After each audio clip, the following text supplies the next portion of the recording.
Alain Berthoz, vous êtes neurophysiologiste, membre de l'Académie des sciences, professeur honoraire au Collège de France, où vous occupiez la chaire de physiologie de la perception et de l'action. Vos travaux ont un lien très étroit avec Homo ludens, le corps sportif.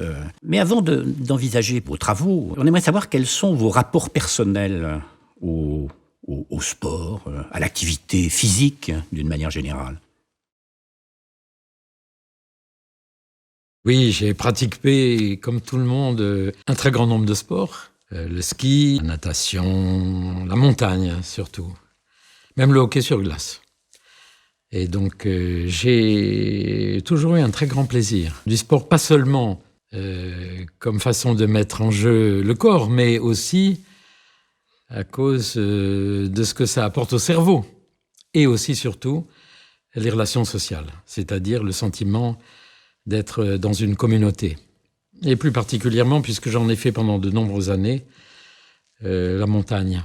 École, pas seulement de maîtrise de son corps, de son cerveau, de la décision, mais de la solidarité, une grande école de l'effort.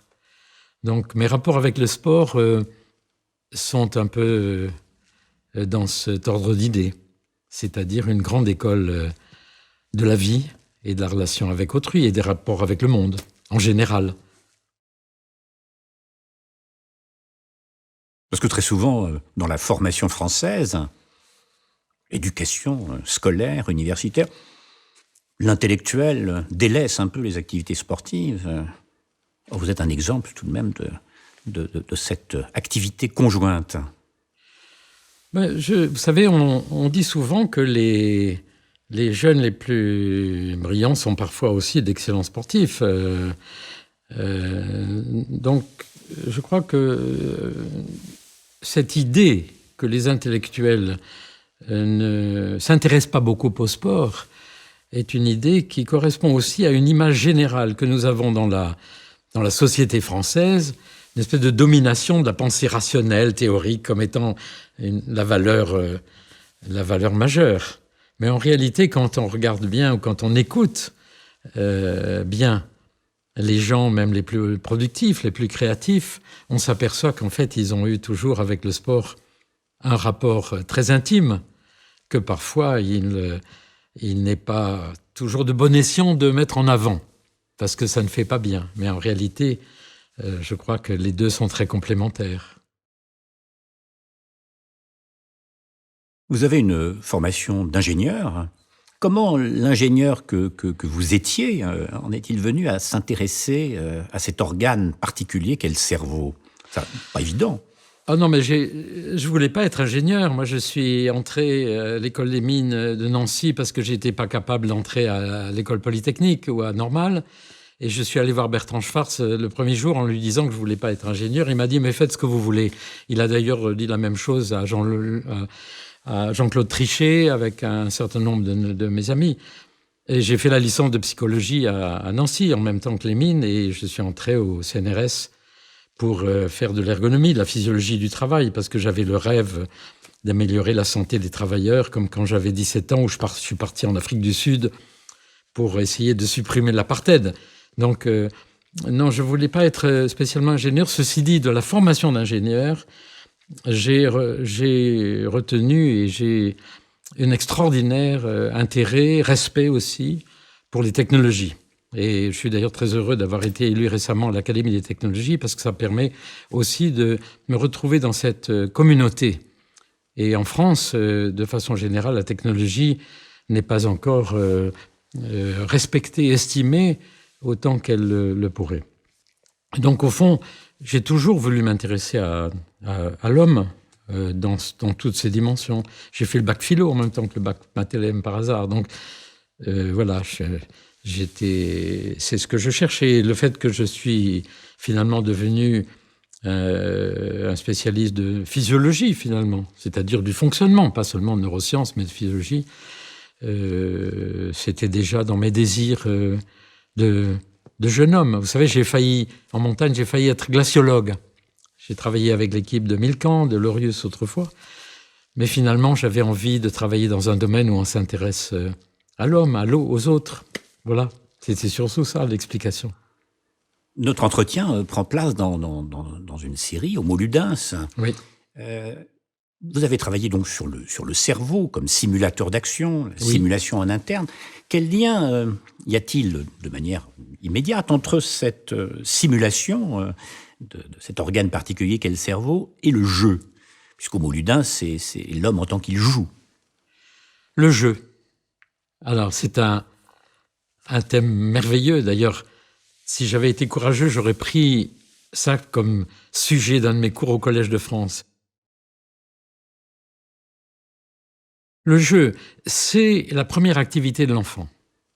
C'est-à-dire la façon dont le cerveau du jeune enfant prend contact avec le monde.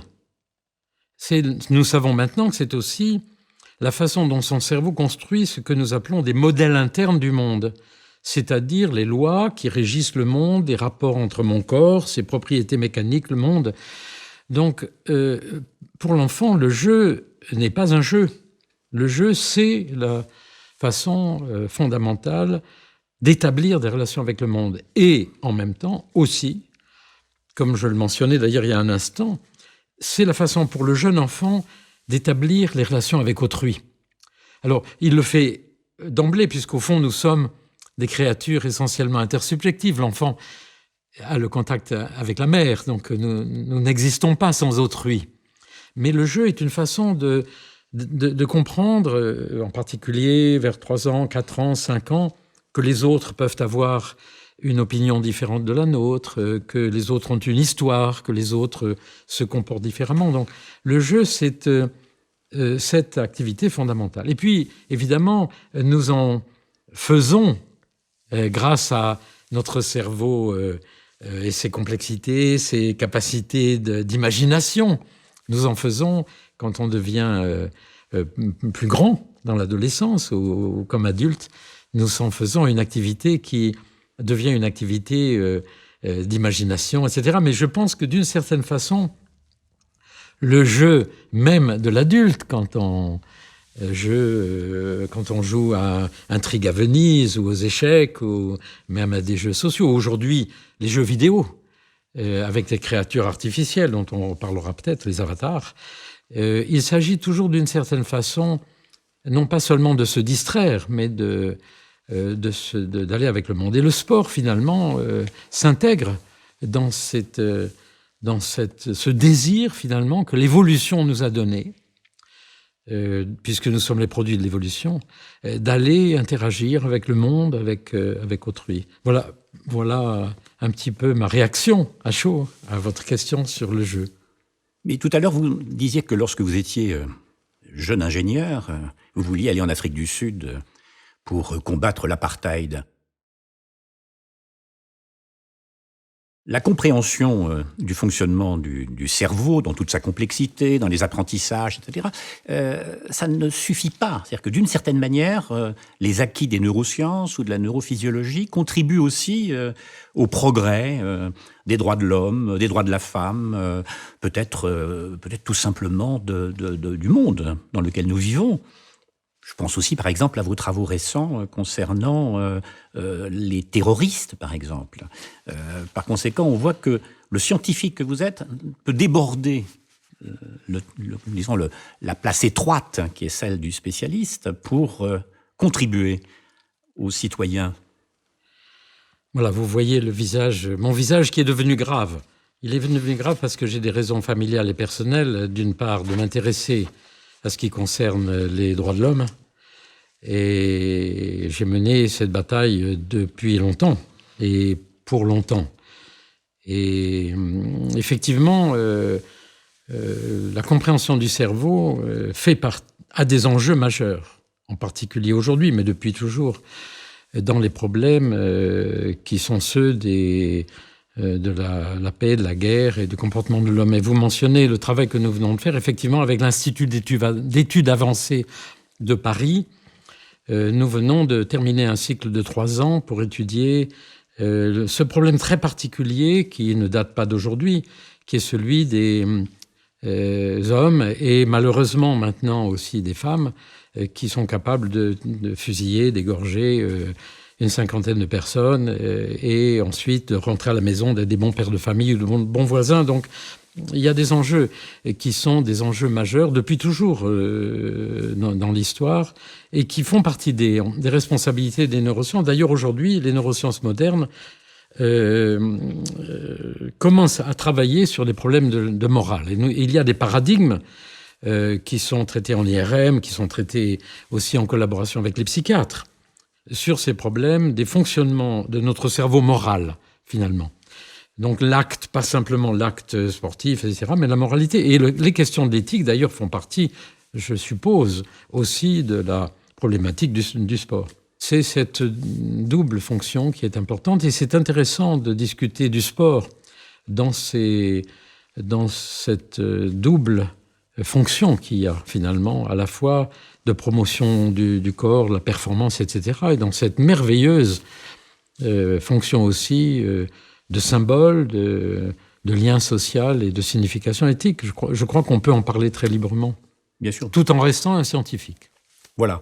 Et souhaiter que les acquis de la recherche, en particulier dans les neurosciences, aient des impacts dans la société civile, comme on dit, dans l'enseignement, que tout le monde soit un peu éclairé par... Oui, si vous permettez, oui, dans notre conversation, que je revienne sur certaines de vos expressions, je ne dirais pas seulement d'impact, parce que, exactement comme les relations dont on parlera peut-être entre la robotique, par exemple, et les neurosciences, etc., je dirais de fertilisation croisée, car nous avons autant à apprendre dans les contacts avec la société que nous n'avons à, non pas enseigner, mais à transmettre sur le fonctionnement du cerveau. Donc c'est l'enjeu qui est la difficulté d'ailleurs du travail interdisciplinaire.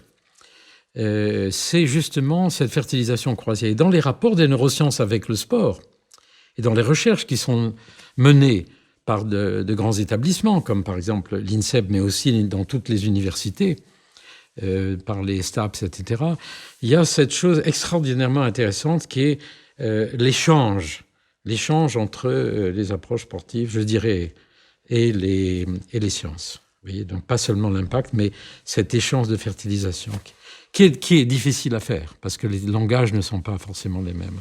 Alors entrons maintenant dans le vif du sujet. Entrons dans le vif du sujet. En quoi consistent précisément les sciences de la cognition et en quoi ces sciences nous éclairent-elles sur la physiologie du corps sportif ? Le mouvement des sciences de la cognition, appelons-le un mouvement, puisque nous parlons d'action ou d'acte. Et c'est un véritable mouvement. Il a été lancé par un très petit groupe de scientifiques qui étaient psychologues, philosophes, neurophysiologistes, mathématiciens.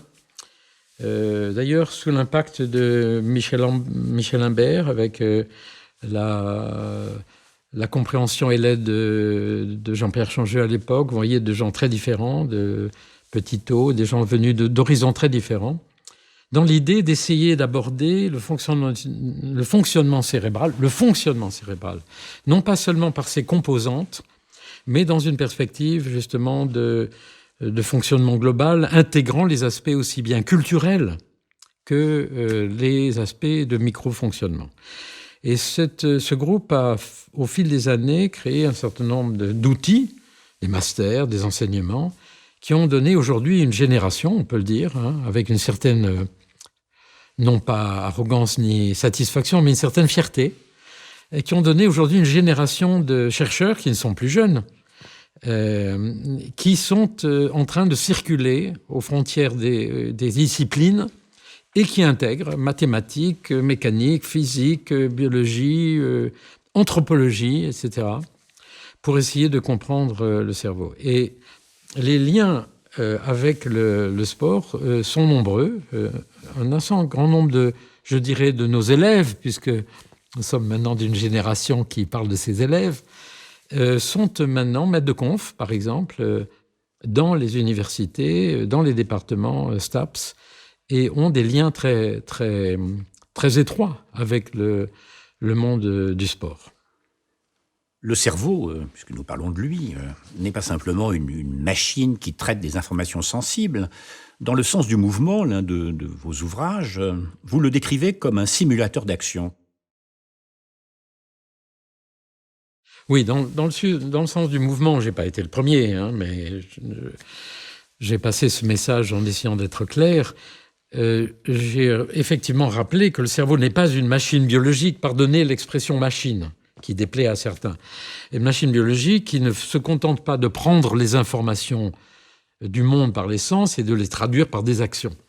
L'évolution nous a dotés de mécanismes qui nous permettent de simuler dans des boucles internes dans notre cerveau, l'action sans l'exécuter. C'est-à-dire que nous pouvons, comme dans le rêve par exemple, simuler complètement les mouvements sans les exécuter. C'est d'ailleurs déjà sous une forme assez primitive, présent chez les animaux. L'homme n'est pas une créature comme ça, indépendante.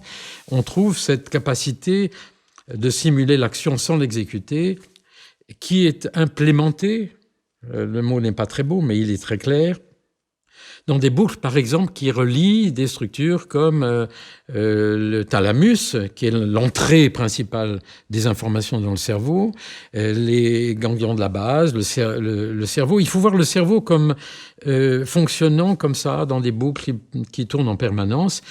Et le rêve est un très bel exemple, parce que pendant le rêve, nous sommes complètement déconnectés du monde. Moi, je fais des cauchemars toutes les nuits, mais ils sont extraordinairement réels. Je suis toujours ravi de me réveiller le matin. Je marche, il m'arrive des tas de choses dans la montagne, dans la mer.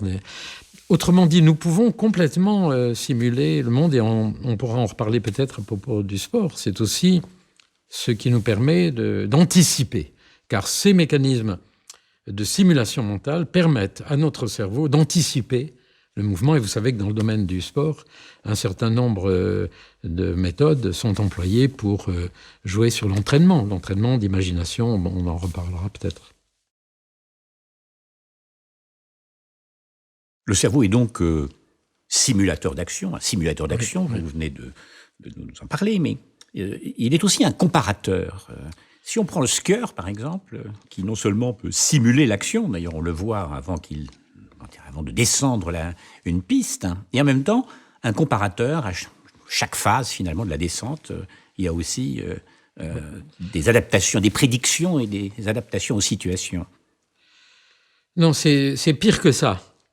C'est-à-dire qu'il n'y a pas le temps de passer son temps. On ne peut pas, en permanence, prendre des informations sensorielles, les traiter. Un skieur, mais aussi dans beaucoup d'autres sports, on ne pourrait pas avoir le temps de faire ce qu'on peut appeler des computations mentales. Par conséquent, ce que fait le cerveau, c'est d'avoir des schémas a priori de l'ensemble des informations qui doivent accompagner chaque geste ou chaque action.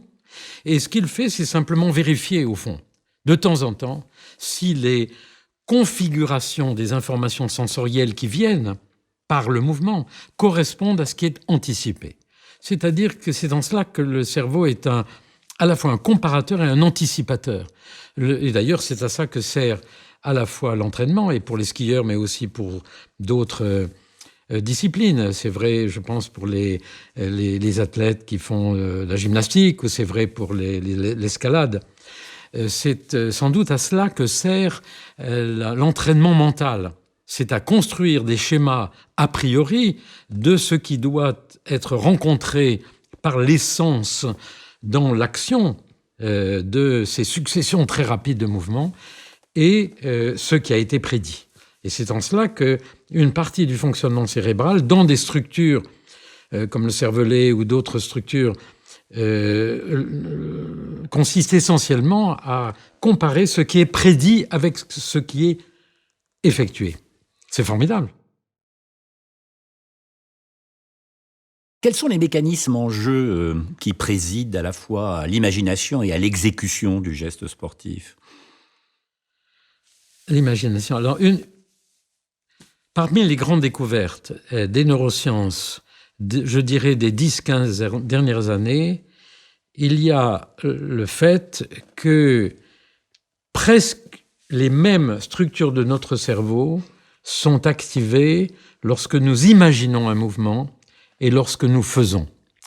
Par exemple, si je tape avec mon doigt sur ma main, comme ça, je mets en œuvre des structures du cortex moteur, du cervelet, des structures qui produisent le mouvement. Mais si maintenant je laisse mon doigt immobile et que j'imagine que je tape avec mon doigt, voilà, eh bien, en fait, dans mon cerveau, des structures très semblables sont activées à celles que j'activais tout à l'heure en tapant avec mon doigt.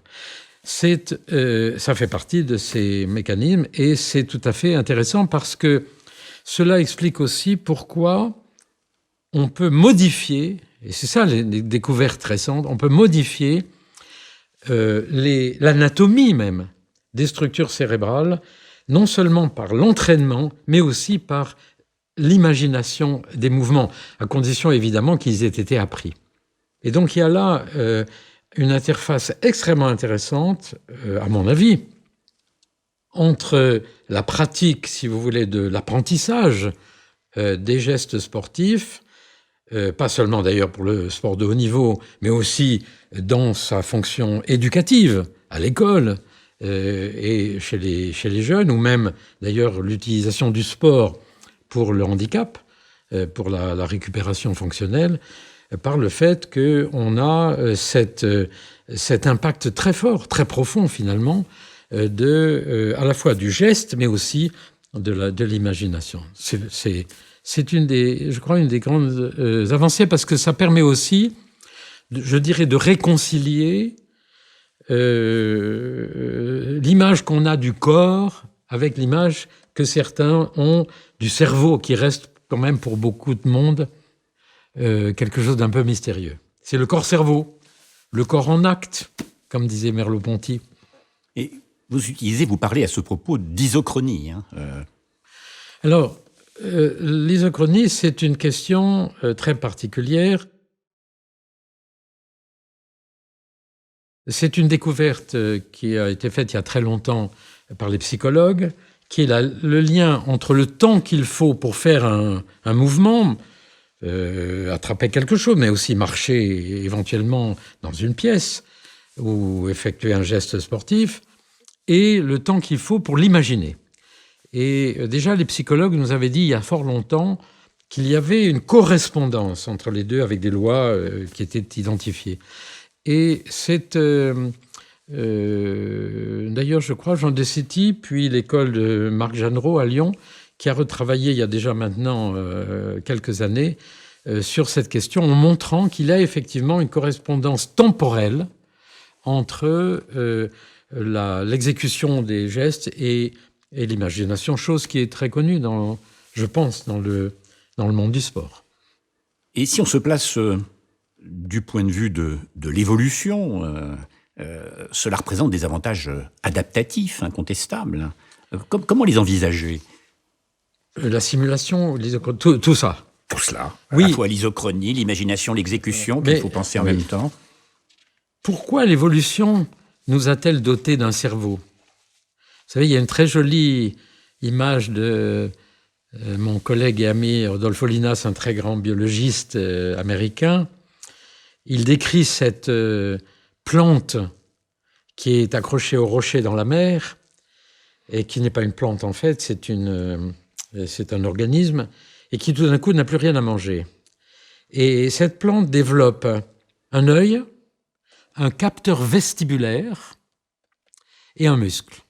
Et avec ça, elle part de son rocher et elle va sur un autre rocher où elle trouve de quoi manger. Non, et des neurones, quelques neurones, pour coordonner le muscle, le capteur vestibulaire et l'œil.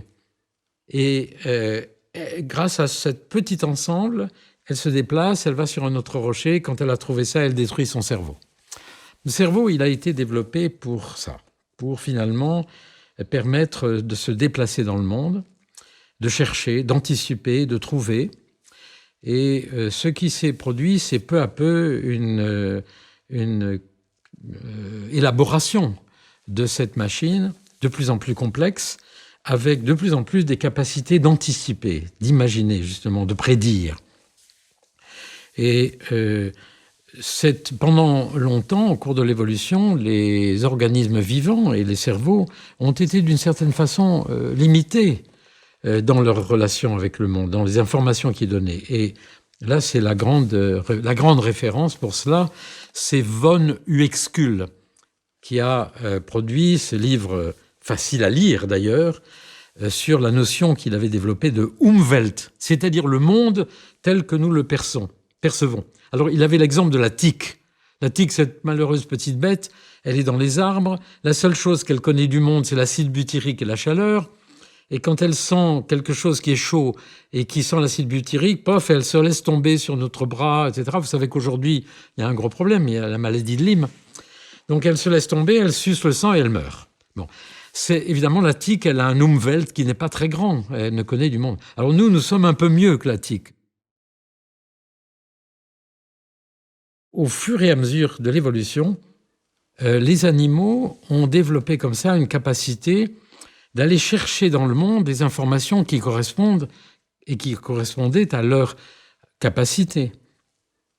Et chez nous, il s'est produit quand même un miracle. Chez les primates et chez l'homme, peut-être chez les mammifères en général, mais particulièrement chez l'homme, c'est-à-dire en raison du développement dans nos cerveaux d'un certain nombre de structures comme les parties latérales du cervelet, le cortex préfrontal, toute une série de structures, nous avons pu d'une certaine façon échapper à ce lien obligatoire avec seulement certaines informations utiles pour notre survie. Et c'est ça qui est tout à fait quand même extraordinaire dans le développement du cerveau humain et qui nous donne ces capacités de simuler, d'anticiper, d'imaginer, de créer, sur lesquelles on reviendra peut-être. Et on pourrait ajouter, ce qui est très important, c'est l'imitation. Vous insistez sur l'importance de l'imitation dans l'apprentissage. Là, on peut parler des neurones miroirs, par exemple, Risolati, grande découverte scientifique. Alors, la découverte des neurones miroirs est, pour ceux qui s'intéressent au fonctionnement du cerveau, certainement une des découvertes majeures des neurosciences fonctionnelles aujourd'hui. Pourquoi ? Parce que ce qu'ils ont découvert, c'était une observation faite à l'origine très simple. L'expérimentateur a enregistré dans le cerveau du singe des neurones dans le cortex préfrontal, ici, dans le cortex frontal, qui était activé chaque fois que le singe mangeait un cacahuète. Et puis l'expérimentateur a eu faim, il a piqué un cacahuète au singe, et il a entendu le neurone du singe qui s'activait quand le singe mangeait le cacahuète s'activer. C'est-à-dire qu'en fait, ce neurone n'était pas un neurone prémoteur, mais c'était un neurone qui codait l'acte. Que cet acte soit fait par le singe ou par l'expérimentateur. Déjà, sur le plan philosophique, c'est extrêmement intéressant parce que ça donne une réalité biologique à cette notion de l'acte. Et en même temps, ça donne au cerveau la capacité de comprendre immédiatement le geste d'autrui. C'est-à-dire, si vous faites ça avec la main, dans mon cerveau s'activeront les mêmes structures que celles qui s'activeraient si je fais ça. Donc c'est effectivement une découverte importante. Le seul problème aujourd'hui, c'est qu'on attribue à ce système beaucoup de propriétés, peut-être plus que celles qu'elle couvre. Bien sûr, ce système est responsable de l'imitation, ou au moins, des modalités les plus élémentaires de l'imitation. Vous savez, quand la maman fait « le bébé immédiatement fait « et quand nous sourions, etc. Donc, cette capacité que nous avons d'entrer en relation avec autrui immédiatement par la compréhension du geste est importante. Dans le domaine du sport, cette découverte a une conséquence importante qui a été traduite par des travaux d'imagerie cérébrale, à laquelle d'ailleurs Julie Grèce, qui est à l'École normale actuellement en neurosciences cognitives, a participé. C'est le fait que si nous assistons sur un terrain de sport ou à la télévision à, par exemple, un match de rugby ou un match de tennis ou un match de football ou à une épreuve de saut à la perche.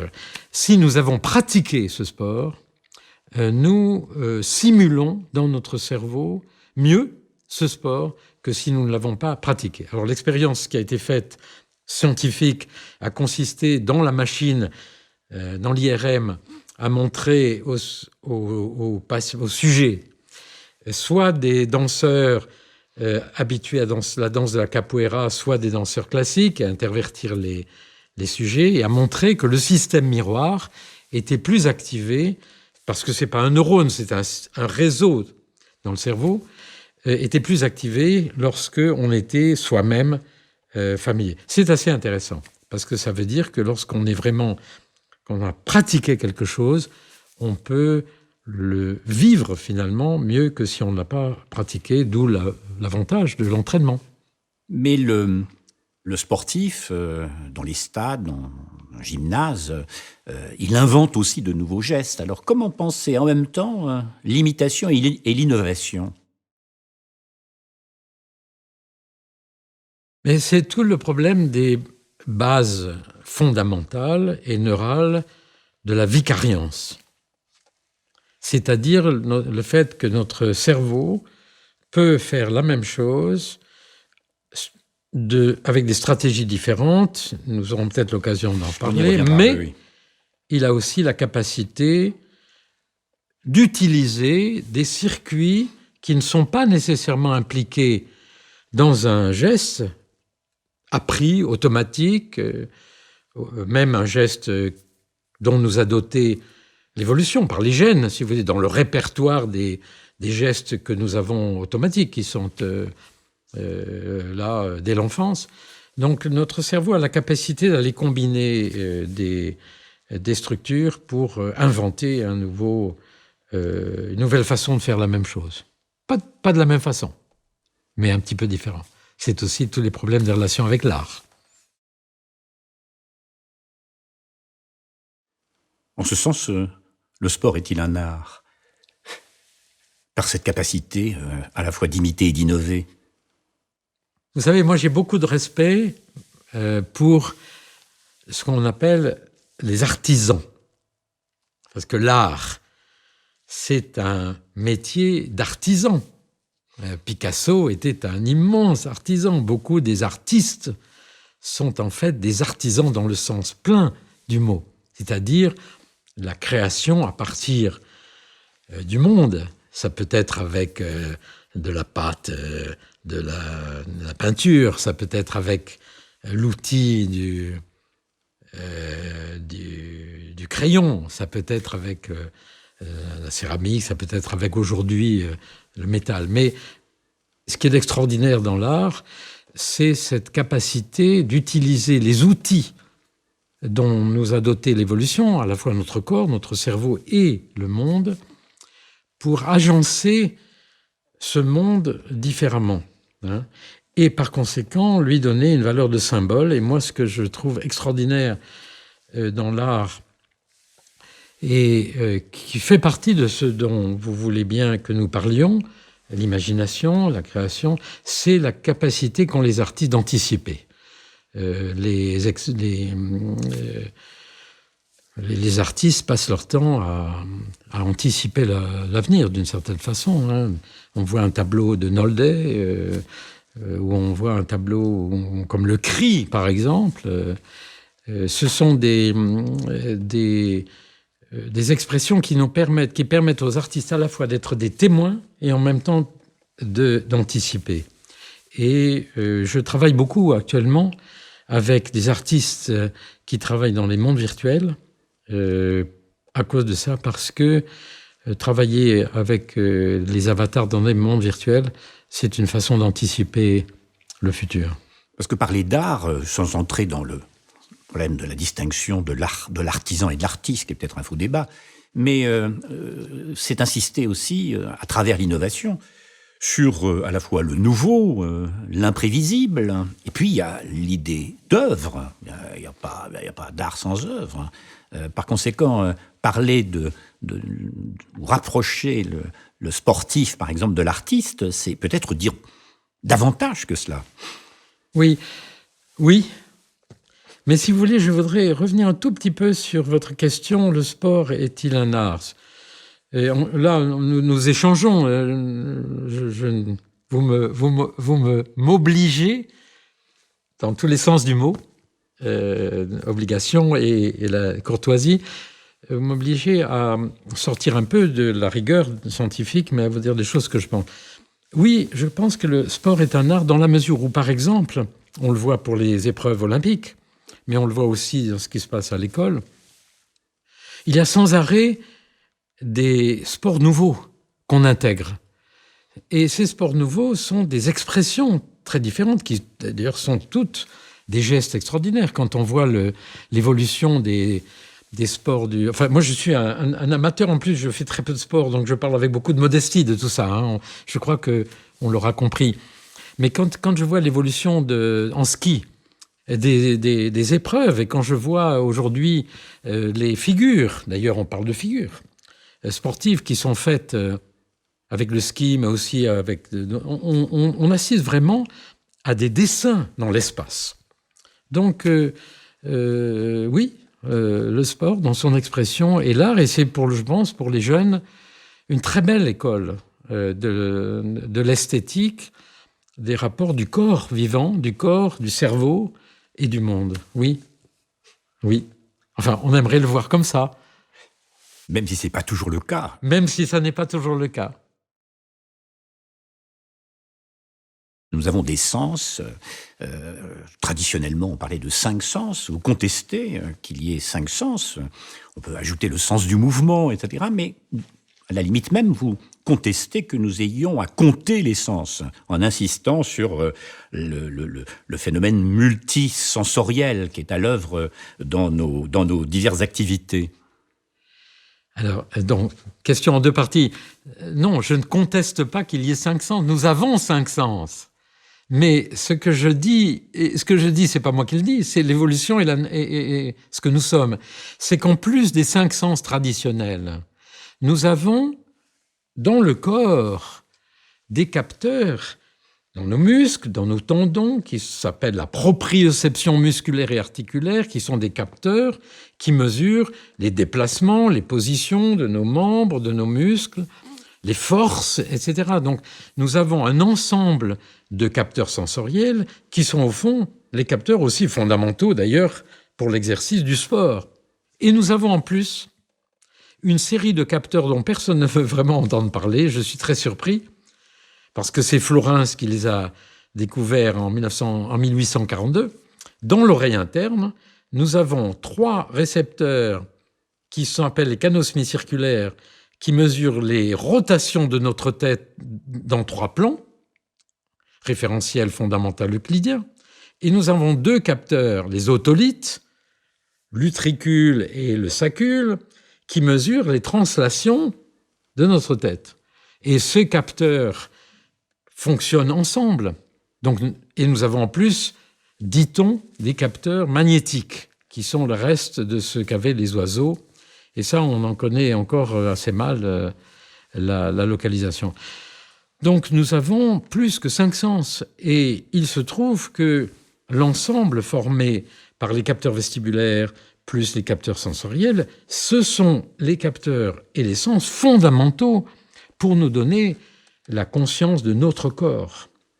Et les capteurs vestibulaires, d'ailleurs, sont ceux qui permettent aux sportifs de s'affranchir du sol, de sauter, car c'est une véritable centrale inertielle qui permet, comme pour les oiseaux, de faire ça. Vous savez, moi j'ai mis une 20aine d'années à essayer de convaincre mes amis, je dis ça avec beaucoup de modestie, mais c'est quand même la réalité, mes amis roboticiens japonais notamment, qui sont en avance sur les humanoïdes, de mettre les capteurs inertiels dans la tête. Parce qu'ils mettaient les capteurs inertiels dans le tronc. Je ne peux pas me lever là, mais si je pouvais me lever, je vous montrerai qu'en mettant la centrale inertielle ici et en contrôlant ces mouvements à partir du sol, comme le font la plupart des robots humanoïdes actuellement, on ne peut pas sauter, on ne peut pas s'affranchir du sol et faire ce que le grand neurologue André Thomas appelait l'équilibre de luxe. Bien, il faut pour ça avoir les capteurs vestibulaires dans la tête, c'est-à-dire au bout. Déjà, les dinosaures les avaient là. Ce qui permet d'aller contrôler nos mouvements sans avoir le référentiel du sort. Voilà. Donc, nous n'avons pas que 5 sens et il faut répéter que nous avons ces systèmes, notamment le système vestibulaire, qui en plus se projette vers notre cortex et qui est au fond constitutif du soi, de nous, de ce que nous sommes. Alors maintenant, la deuxième partie de votre question, c'était... Que tout geste mobilise finalement un ensemble de sens multisensoriels. Je me laisse entraîner.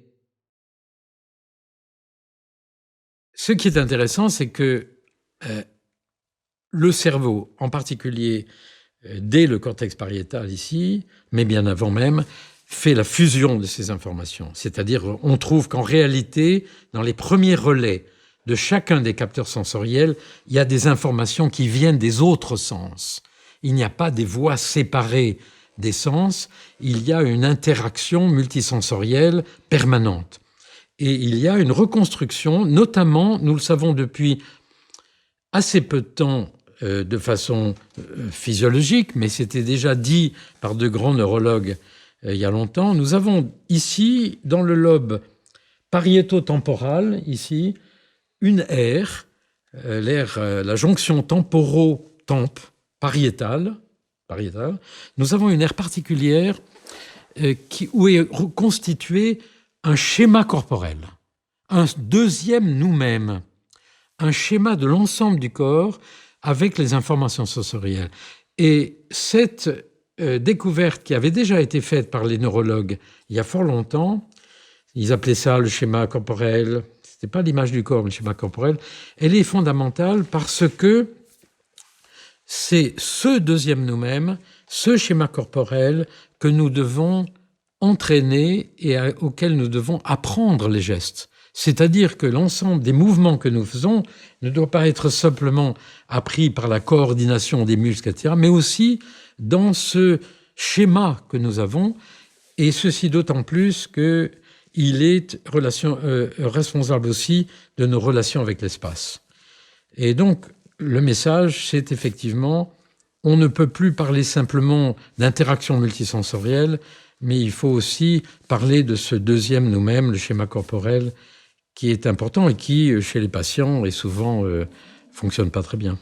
Est-ce que vous pourriez illustrer d'un exemple sportif ces interactions multisensorielles dont nous parlons?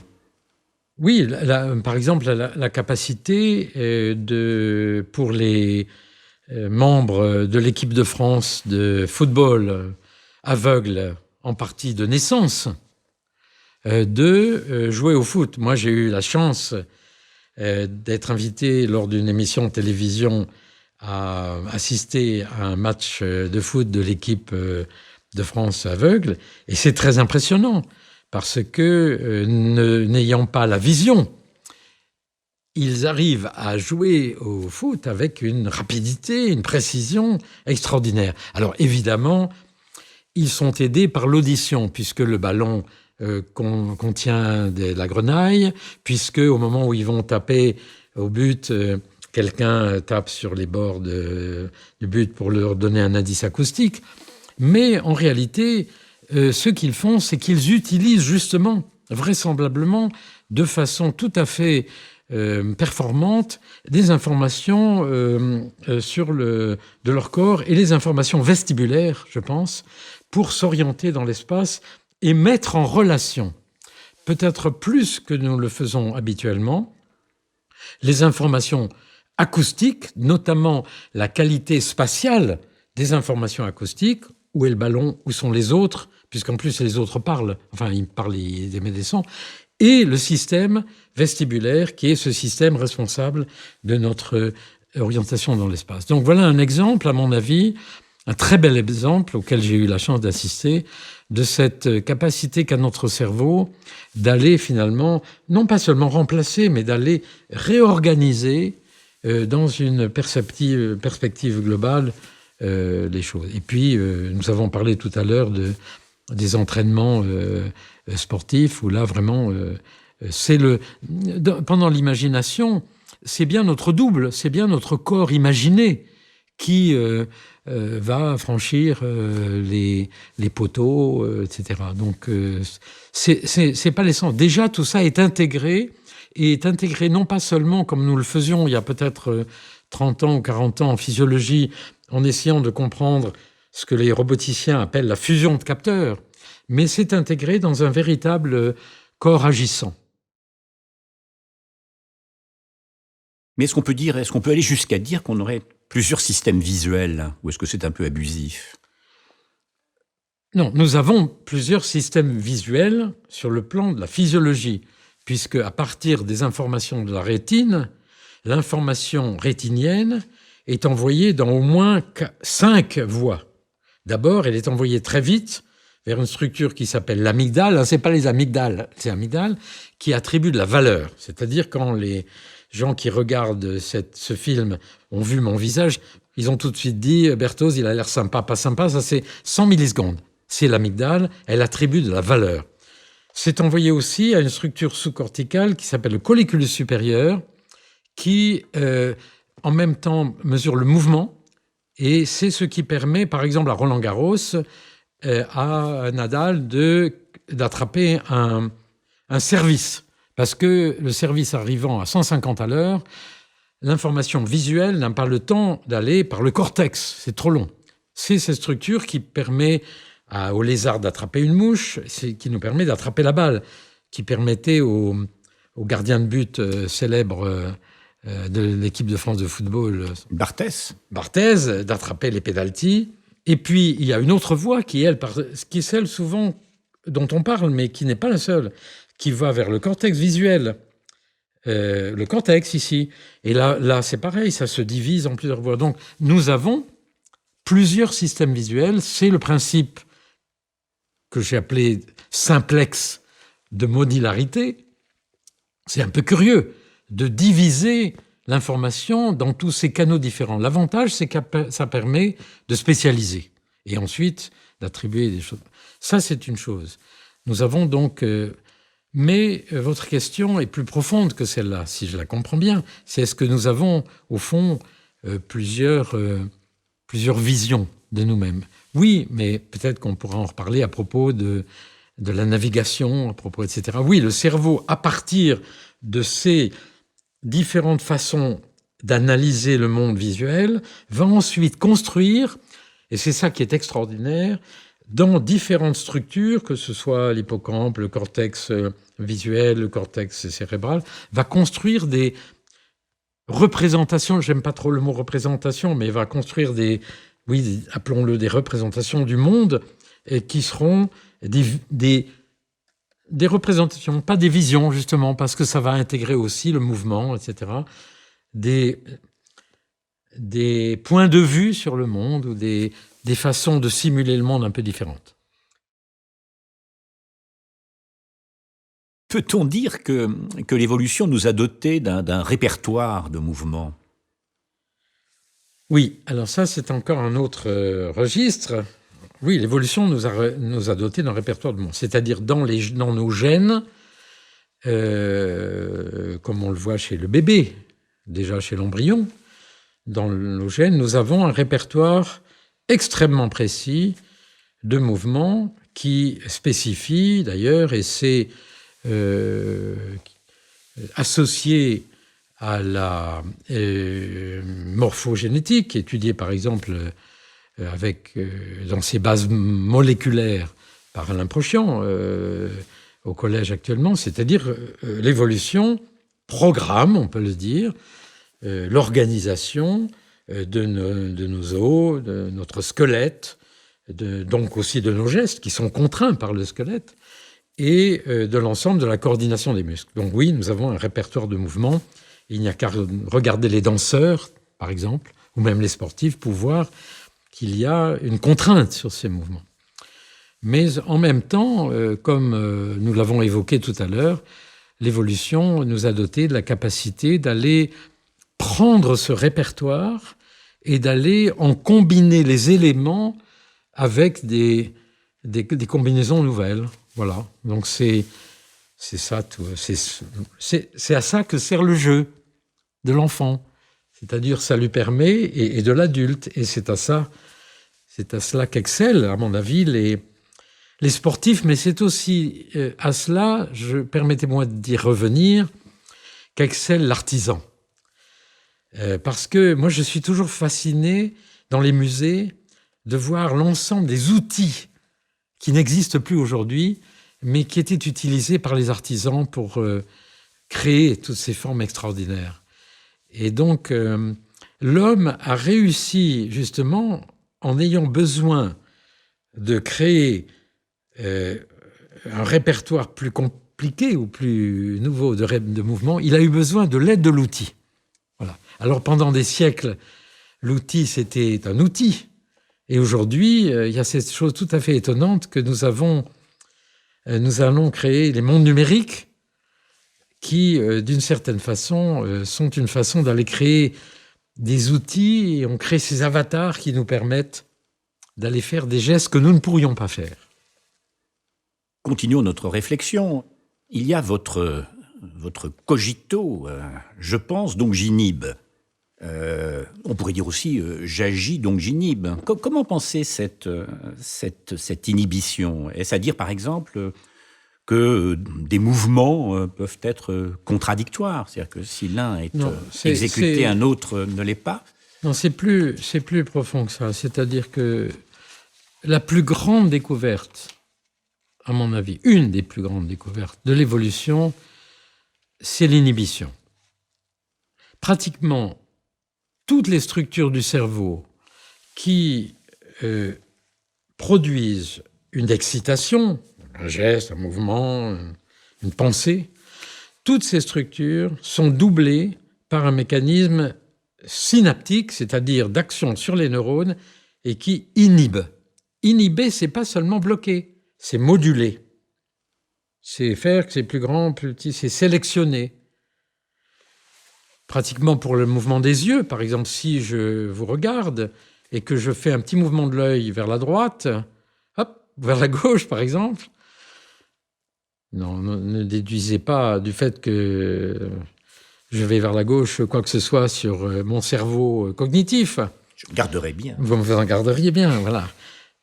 Si je fais un petit mouvement de l'œil vers la gauche, qu'on appelle une saccade oculaire, j'ai désinhibé une structure dans mon cerveau qui s'appelle le colliculus, qui est la structure qui me permet de faire des mouvements des yeux vers la gauche, en haut, vers la droite, partout.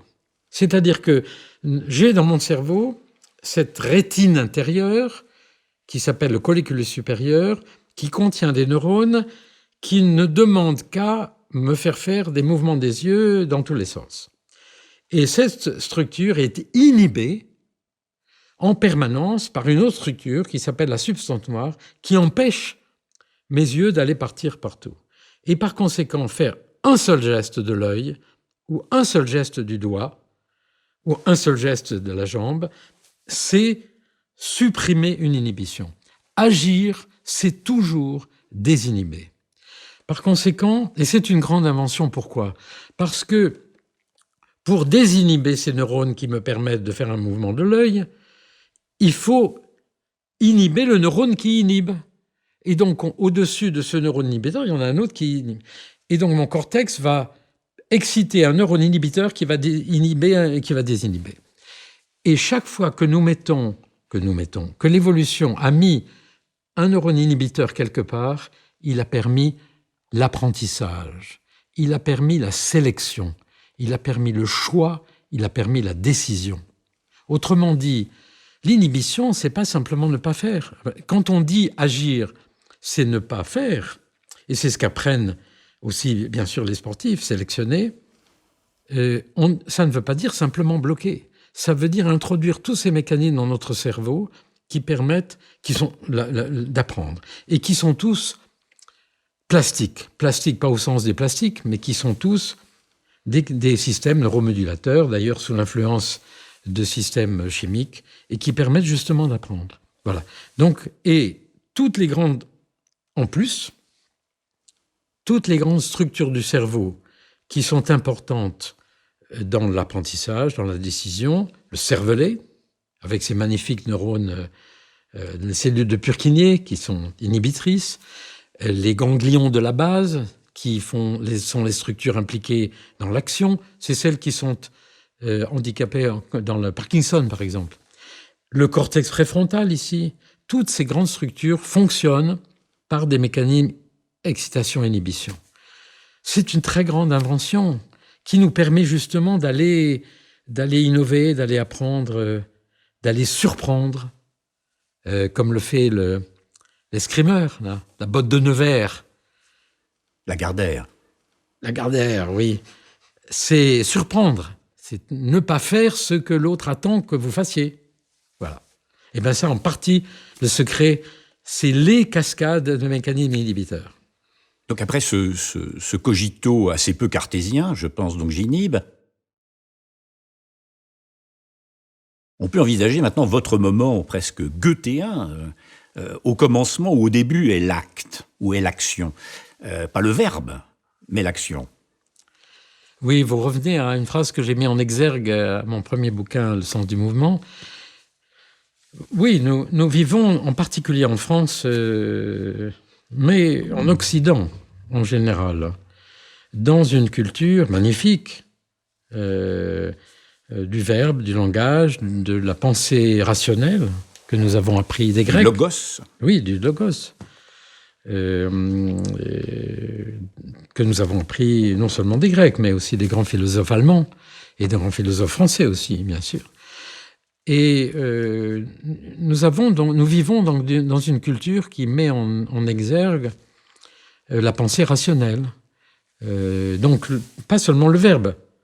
Le verbe, le problème a été avec l'autisme qu'on a culpabilisé les femmes parce qu'on pensait que l'autisme, c'était essentiellement le langage. C'est une chose. Mais, et cette culture qui a été sans doute une des raisons, un des moteurs les plus puissants non seulement de la pensée, mais aussi d'ailleurs de la technologie occidentale et de ses rapports dans la domination du monde, en même temps est très différente de la pensée extrême-orientale, chinoise par exemple, qui met en avant l'acte. Et moi, j'ai eu l'occasion de lire en particulier le livre de Han Cheng, magnifique, sur la pensée chinoise, et de comprendre ça de façon très, très claire. Mais c'était évidemment connu de tous les gens qui connaissaient cette pensée, de la pensée aussi bouddhiste, etc. C'est-à-dire, et du théâtre d'ailleurs oriental, dont s'inspirent des gens comme Ariane Mnouchkine, hein.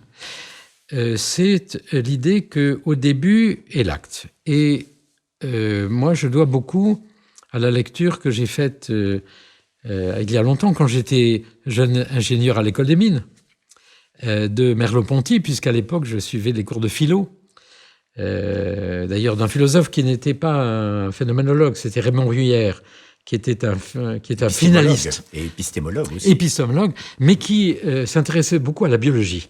Les livres de Ruyère sont pleins de biologie.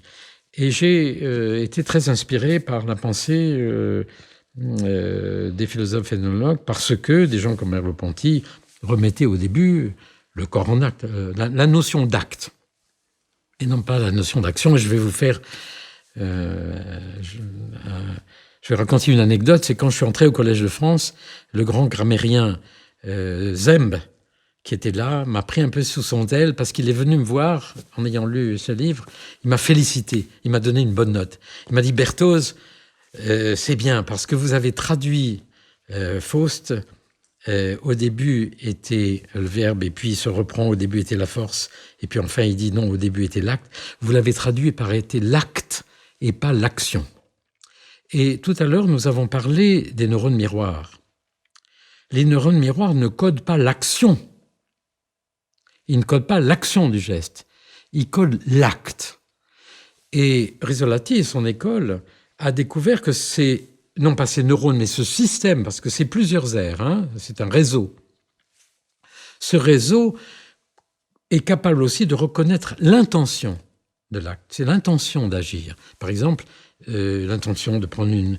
Donc c'est vraiment intéressant aujourd'hui ce lien qu'il y a entre la pensée philosophique de l'acte et le fonctionnement de notre cerveau, qui n'est pas simplement une machine comme vous le voyez, qui s'occupe des muscles et des mouvements ou qui fait l'intégration des sens, mais vraiment qui nous replace dans le monde en essayant d'y trouver une signification.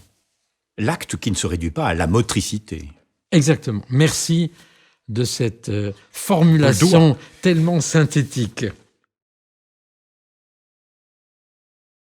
L'acte, donc attention entre l'action et l'acte, qui procéderait d'un dialogue entre le corps et son double. Oui, nous en avons parlé il y a un moment. Alors, précisons cela, approfondissons cela. Les neuropsychologues, en particulier de la grande école de neurologie française, à l'origine de la Salpêtrière, mais aussi allemande, etc., avaient décrit il y a très longtemps les phénomènes appelés de autoscopie et autoscopie sortie du corps, qui sont ces phénomènes, ces perceptions des patients neurologiques qu'ils sortaient de leur corps. Et donc, ça n'était pas de la parapsychologie, c'était vraiment la neurologie des patients qui avaient l'impression qu'ils étaient dédoublés. Alors, il y a un pendant de ces découvertes dans la littérature. Vous savez que Gilgamesh avait un double, Dostoïevski, tous les poètes. Donc, dans la littérature, il y a aussi une description, depuis toujours, de ces dédoublements. Donc, à la fois les neurologues et pas les artistes aussi, d'ailleurs les artistes, et les écrivains nous avaient alertés sur le fait que nous avons dans notre cerveau des mécanismes qui nous dédoublent. Et les montagnards aussi, puisque nous parlions du sport, des montagnards arrivant à quelques centaines de mètres du sommet du Kilimandjaro, pour ne pas parler de l'Everest, dans un état d'anoxie, se percevaient tout d'un coup en train d'aller au sommet. Dédoublement. Et même nous, dans une forte fièvre, nous pouvons avoir au-delà de 40, moi j'ai eu jusqu'à 41,5 il n'y a pas longtemps, j'ai pas eu de dédoublement, mais dans ces cas-là, on peut avoir ce sentiment. Donc nous avons un double de nous-mêmes qui est celui qui s'active dans le rêve, dans des maladies, les membres fantômes. Vous savez que si vous me coupez le bras, éventuellement, j'aurai un bras fantôme. Et ce qui est tout à fait extraordinaire, c'est que ce bras fantôme, je le percevrai en mouvement. C'est ce que nous rapportent les gens qui ont des bras fantômes. Une de nos collègues en Finlande a fait de très belles études utilisant l'imagerie cérébrale en MEG, magnétoencéphalographie, d'une dame qui avait un bras fantôme. Et cette dame, elle était très embêtée parce qu'elle allait au supermarché. Et elle était très embêtée parce qu'elle avait un seul panier, mais elle avait l'impression qu'elle en avait 3. Donc, nous avons un double de nous-mêmes, oui, nous avons un double de notre corps, mais pas simplement de notre corps physique, de notre corps dans ses relations avec le monde, l'espace. Un corps mental, on peut parler? Oui, parlons de corps mental, oui. Et nous avons d'ailleurs sans doute d'autres structures qui nous permettent attention au mot, de regarder ce corps. Nous avons une structure ici, dans le cortex occipital, qui est le précuneus, qui avait été appelé the mind's eye, le regard du cerveau, qui est une structure qui a sans doute la capacité d'aller observer ce qui se passe, comme dans d'autres structures, le cortex singulaire, par exemple ici. Nous avons des structures qui sont capables d'aller regarder la différence entre ce que nous voulons faire et ce que nous faisons. Donc nous avons à la fois des doubles mentaux et des capacités d'aller vérifier. Et c'est pas nous ne sommes pas dans le mystère, nous sommes bien dans le fonctionnement cérébral, et c'est en cela que ces découvertes des neurosciences sont intéressantes, à la fois pour l'apprentissage, parce qu'à ce moment-là, apprendre, c'est comprendre ces relations, et c'est aussi intéressant pour la psychiatrie aujourd'hui. Ce qui est intéressant, c'est que lorsque, par exemple, Descartes cite l'exemple du membre fantôme, c'est pour disqualifier nos sens et mettre en doute la réalité sensible. D'abord, ce n'est pas votre cas. D'autre part, qu'il y ait un double ou un dédoublement, ça ne vous conduit pas à une nouvelle thèse dualiste. Ah non, pas du tout. Je vous remercie. Je dénonce je dénonce avec beaucoup d'humilité. On est bien d'accord là-dessus. J'ai une position de scientifique, même si je me permets, et en particulier par votre incitation, de généraliser. Non, je dénonce un certain nombre d'approches, y compris philosophiques aujourd'hui, mais aussi scientifiques, que j'appelle crypto-dualistes. C'est-à-dire des collègues ou des gens qui, en fait, pensent qu'il y a une séparation complète entre l'âme et le corps, entre l'esprit et le corps, et qui finalement dissimulent ça aujourd'hui en utilisant certaines des données des neurosciences pour essayer de soutenir ces thèses-là. Donc il faut être très attentif. Il y a eu au Collège de France, il y a quelque temps, un très beau symposium organisé par Frédéric Worms et Anne Fagot-Largeau sur Bergson. Et on m'a demandé d'essayer de voir dans Bergson ce qu'il pouvait y avoir de moderne et de lien avec les neurosciences. Alors, j'ai dû relire tout un été certains des livres de Bergson. Et Bergson était un vrai dualiste au fond. Hein. Il disait il y a la même séparation entre le corps et l'esprit qu'entre le manteau et la patère sur lequel on le soutient. Mais il y a des intuitions dans Bergson absolument remarquables sur ces-là. Oui, donc ce dont nous parlons aujourd'hui sur l'acte, sur la différence entre l'action et l'acte, sur le double, aujourd'hui, et en particulier depuis une dizaine d'années, depuis que nous nous étions rencontrés, font l'objet de débats extrêmement intéressants aux frontières des différents points de vue, finalement, sur le dualisme. Peut-on faire très rapidement, comme ça, le point sur les acquis des neurosciences depuis 10 ans ? Il y a des avancées, j'imagine, très considérables. Ce sont des sciences en pleine effervescence. Oui, donc il est prévu là une dizaine d'heures de réponse à cette question. 20, un mois. Non, mais est-ce qu'il y a vraiment des découvertes majeures qui ont été faites dans les 10 dernières années, par exemple ? Oui, des découvertes majeures qui ne sont pas seulement dues à l'imagerie cérébrale. L'imagerie cérébrale, IRM, électroencéphalographie, magnétoencéphalographie et les enregistrements intracrâniens. Moi, j'ai travaillé avec mes amis à Grenoble, chez des patients chez qui on peut mettre des électrodes dans le crâne pour enregistrer l'activité neuronale. Donc, l'ensemble de ces approches nouvelles ont permis de comprendre mieux le fonctionnement cérébral. Et ça, c'est tout à fait étonnant. Avec, en plus, les progrès de l'anatomie. Par exemple, tout ce qu'a fait l'école de Denis Le Bihan, en particulier qui nous permet de comprendre aujourd'hui les rôles des faisceaux, etc. Cette nouvelle neuroanatomie cérébrale est tout à fait extraordinaire. Les progrès de la neurochimie sur la dopamine, la sérotonine, etc. Et le rôle, par exemple, pour les émotions, dans les relations émotion-cognition, des grands systèmes dopaminergiques et des grands systèmes de décision, des systèmes cognitifs. Les progrès qui sont faits sur des modèles animaux, même si cela choque, et je peux le comprendre, certains enregistrements chez le singe, puisqu'aujourd'hui, pratiquement, il n'y a plus rien chez le chat, mais des enregistrements chez la souris, chez le rat, de l'activité neuronale. Parce que l'imagerie donne des images, l'IRM. Mais maintenant, d'ailleurs, il y a des progrès extraordinaires. Mais enregistrer les neurones permet de comprendre la mémoire, par exemple, des grands progrès. Le prix Nobel qui a été donné sur la mémoire il y a 2 ans, on est un témoin. Ce sont des gens qui ont travaillé chez la souris et le rat et le singe. Donc tous ces progrès ont fait avancer. Mais ce qui est tout à fait formidable, je crois, depuis quelques années maintenant, c'est aussi le rapprochement avec la biologie moléculaire et la génétique. Et on assiste aujourd'hui à des ponts entre ces neurosciences fonctionnelles et ces neurosciences moléculaires et génétiques tout à fait remarquables. Et aujourd'hui, nos collègues généticiens utilisent aussi des modèles comportementaux. Et puis, il y a tout d'un coup l'épigénétique. Vous savez, ma chaire au Collège de France, je crois que mon numéro de chaire au Collège de France a été confiée, je crois, à Edith Heard, ou en tout cas, c'est elle qui est au collège maintenant, même si ça n'est pas sur mon numéro de chaire.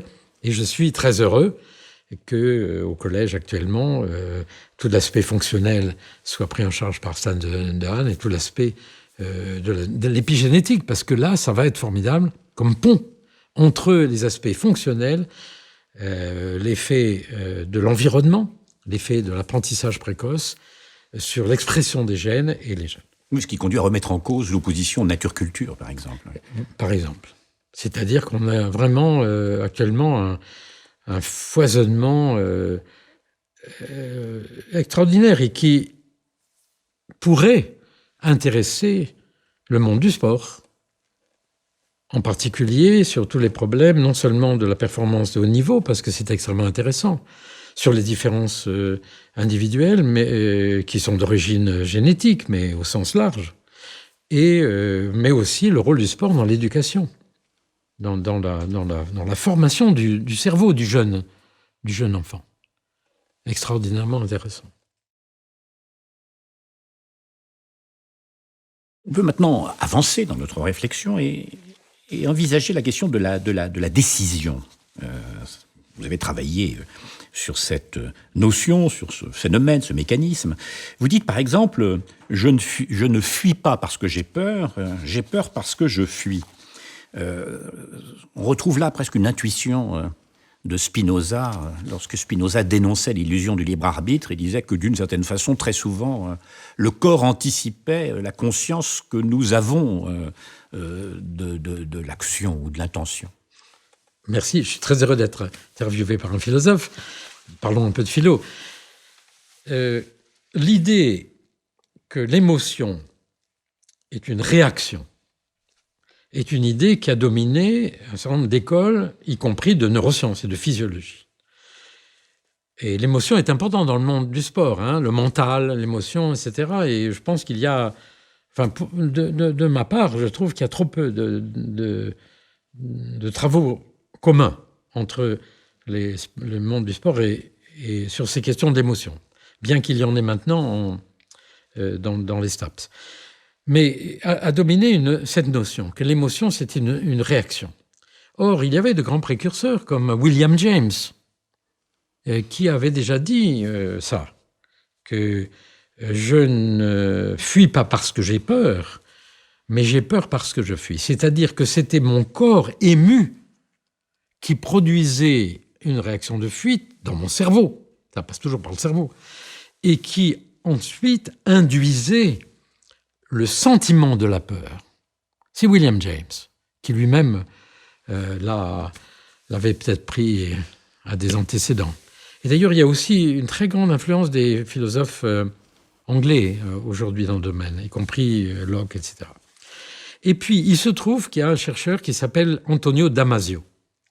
Damasio, qui a fait ce livre « L'erreur de Descartes », à partir d'expériences de neurosciences sur des patients ayant des lésions du cortex orbitofrontal, ici, Damasio a été, je crois, on peut dire, le premier ou un des premiers à réintégrer cette idée avec sa théorie des marqueurs somatiques, c'est-à-dire l'idée que lorsqu'on a un événement qui fait peur, le corps se met à transpirer, c'est pas le corps, c'est sous le contrôle de la partie du cerveau qui fait transpirer, qui fait le cœur s'accélère.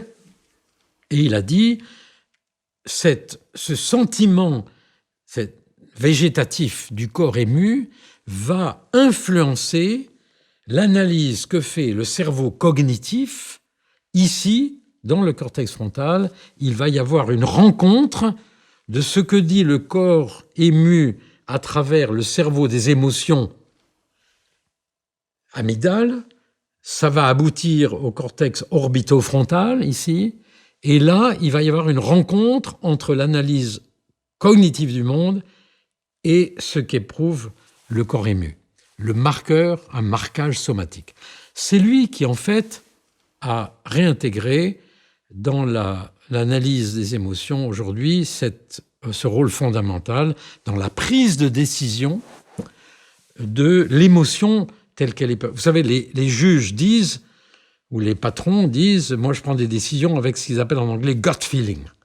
Bon, c'était ça l'idée. Mais il fallait qu'il y ait des preuves expérimentales. Et ça n'est pas non plus étonnant, et j'en viens à votre question, si Damasio a fait un livre sur Spinoza, puisqu'il a lu Spinoza, et il a tout d'un coup découvert en disant « Spinoza avait dit ça longtemps avant moi ».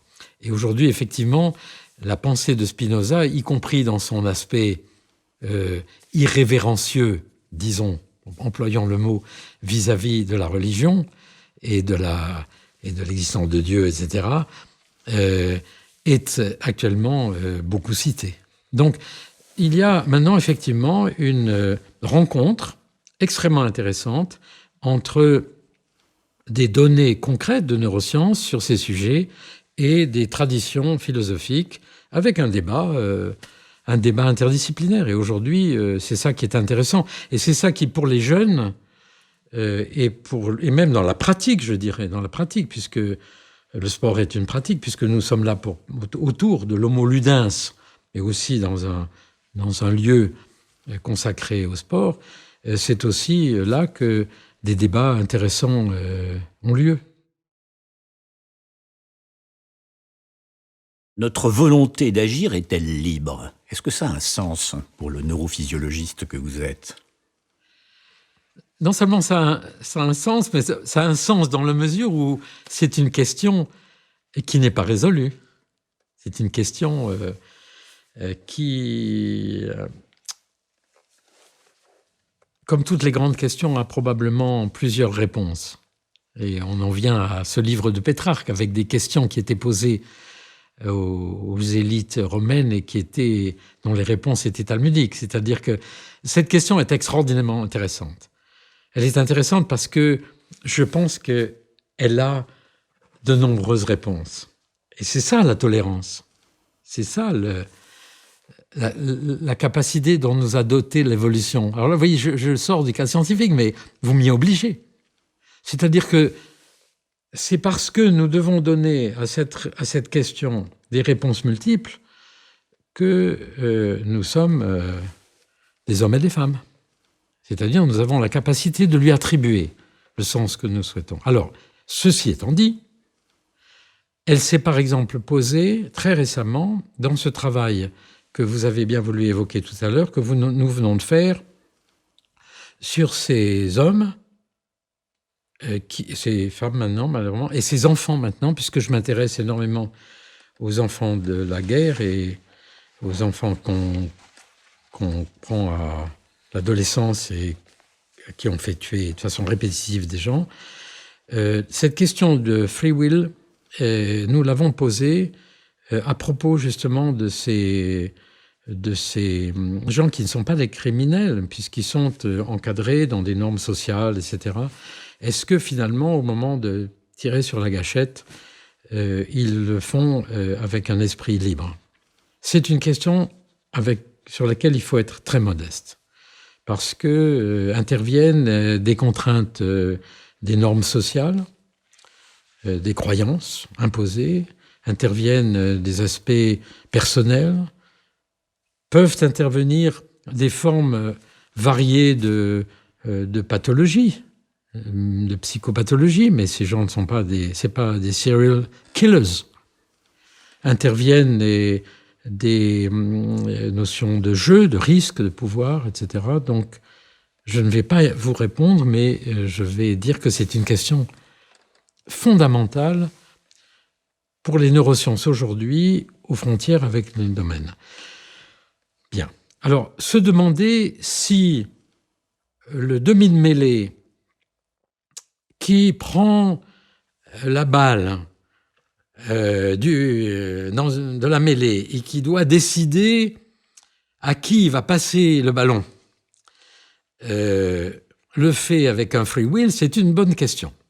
Ou bien, voilà, pour revenir à une chose plus concrète de notre discussion. Mais c'est finalement pas très différent. Parce que moi, je suis devenu pas un fanatique, mais intéressé par le rugby parce que j'ai 7 petits-enfants. Et sur 7 petits-enfants, j'en ai 6 qui pratiquent le rugby ou qui l'ont pratiqué, y compris en Irlande. 2 d'entre eux qui sont maintenant dans les jeunes juniors du Connemara Conart. Et donc, j'ai dû m'y intéresser. Je trouve que c'est un jeu absolument passionnant parce qu'il regroupe l'ensemble des questions dont nous posons. À la fois le corps, la stratégie. Et ce demi-mêlée, il doit prendre une décision qui tient compte à la fois de choses très proches sur le corps, de stratégie et aussi de critères généraux. Voilà. Donc, votre question pose à la fois des questions philosophiques générales, mais en même temps des questions très concrètes sur la prise de décision. S'il n'y a pas une certaine liberté, entre guillemets, qu'en est-il de la responsabilité morale? Alors vous êtes très, très soucieux de l'aspect éthique ou moral des choses. Lequel d'entre nous ne restera pas toute sa vie à la fois admiratif et stupéfait du geste de Zidane? C'était extraordinaire, dans lequel tout a été intégré, les grandes valeurs morales, les grands enjeux, la prise de décision, le geste. Oui. Je parle, vous voyez, vous savez tout de suite de quoi je parle. Oui, bien évidemment. Le monde entier, exactement comme nous savons où nous étions lorsque les tours de Londres, de New York ont été attaquées. Oui, bien sûr, le problème du libre arbitre, le problème de la décision, qui revient aux sportifs dans des enjeux majeurs comme ça, puisqu'il y avait un enjeu majeur là, si j'ai bien compris, enfin, nous l'avons tous compris, c'est un très beau sujet et un sujet très difficile sur lequel il faut être à la fois très rigoureux, très ouvert et qui est un beau sujet. En tout cas, on ne peut pas réduire la question de la décision au libre arbitre, puisque, vous le montrez, des travaux le montrent, la décision, elle est présente chez le poisson, par exemple. Oui, alors, décider, oui. Donc la décision est actuellement un des grands sujets des neurosciences modernes, pour lequel il y a des travaux. Enfin, pratiquement, la décision, elle est prise à tous les niveaux du système nerveux central du cerveau. Chaque neurone, un neurone, quand il se met à faire un spike, comme on dit, il prend une décision qui est liée à l'état de la membrane. Voilà. Et donc, c'est un sujet qui intéresse les neurosciences à tous les niveaux, depuis les aspects les plus moléculaires jusqu'aux aspects les plus moraux. Vous savez, j'ai été invité par le réseau des grandes écoles de la fonction publique, c'est-à-dire tous les grands domaines, à faire un exposé sur les décisions absurdes. C'est extrêmement intéressant de voir le réseau des cadres, des écoles des cadres de la fonction publique s'intéresser à ça. Et il y avait un colonel de l'armée française qui a fait un bel exposé sur toutes les décisions absurdes qui ont été prises par l'armée française depuis Louis XIV. Là, les enjeux, c'était quelque chose. Il y a aujourd'hui, si vous tapez décision sur les bases de données mondiales, vous verrez qu'il y a des approches multiples de neurosciences chez l'animal, dans le domaine de la pathologie, la psychiatrie, et des modèles mathématiques. Et à Paris, nous avons par exemple, à l'école normale, Étienne Coquelin, qui est un polytechnicien, mais aussi économiste, un grand neuroscientifique, qui fait des études extrêmement intéressantes sur la prise de décision, et en particulier ce sujet que vous veniez d'évoquer, qui est la relation entre les aires du cerveau qui sont ici latérales, qui sont les aires de la règle, comme par exemple dans le sport, et les aires du cerveau que nous avons évoquées il y a un instant, dans la partie médiane, au fond, là, médio-temporale, qui attribue la valeur, la règle et la valeur. Il faut faire ça, mais ça, c'est bon ou pas bon. Et donc, il y a des recherches actuellement extrêmement intéressantes sur ce jeu, si vous voulez, entre le cerveau des valeurs, bon, pas bon, bien, pas bon, qui va me donner l'occasion de réussir, pas réussir, et les aires du cerveau qui sont impliquées dans l'élaboration des règles. Mais ce qui est intéressant, c'est, je reviens à ma question antérieure, c'est que, à propos par exemple du poisson, vous montrez qu'un seul neurone est impliqué dans la décision, entre guillemets. Vous parlez de la cellule de Motner. Hein. Oui, alors ça sont les travaux, en particulier en France, d'Henri Korn, qui a étudié chez le poisson. Ce neurone est absolument extraordinaire, il est extraordinaire parce qu'en même temps, il nous donne une grande leçon. C'est que voilà, un neurone qui a une multitude de fonctions que je vais évoquer dans un instant, mais ça vous donne une idée de ce qui peut se passer dans notre cerveau. On en a des sommes fantastiques, d'accord ? Bien.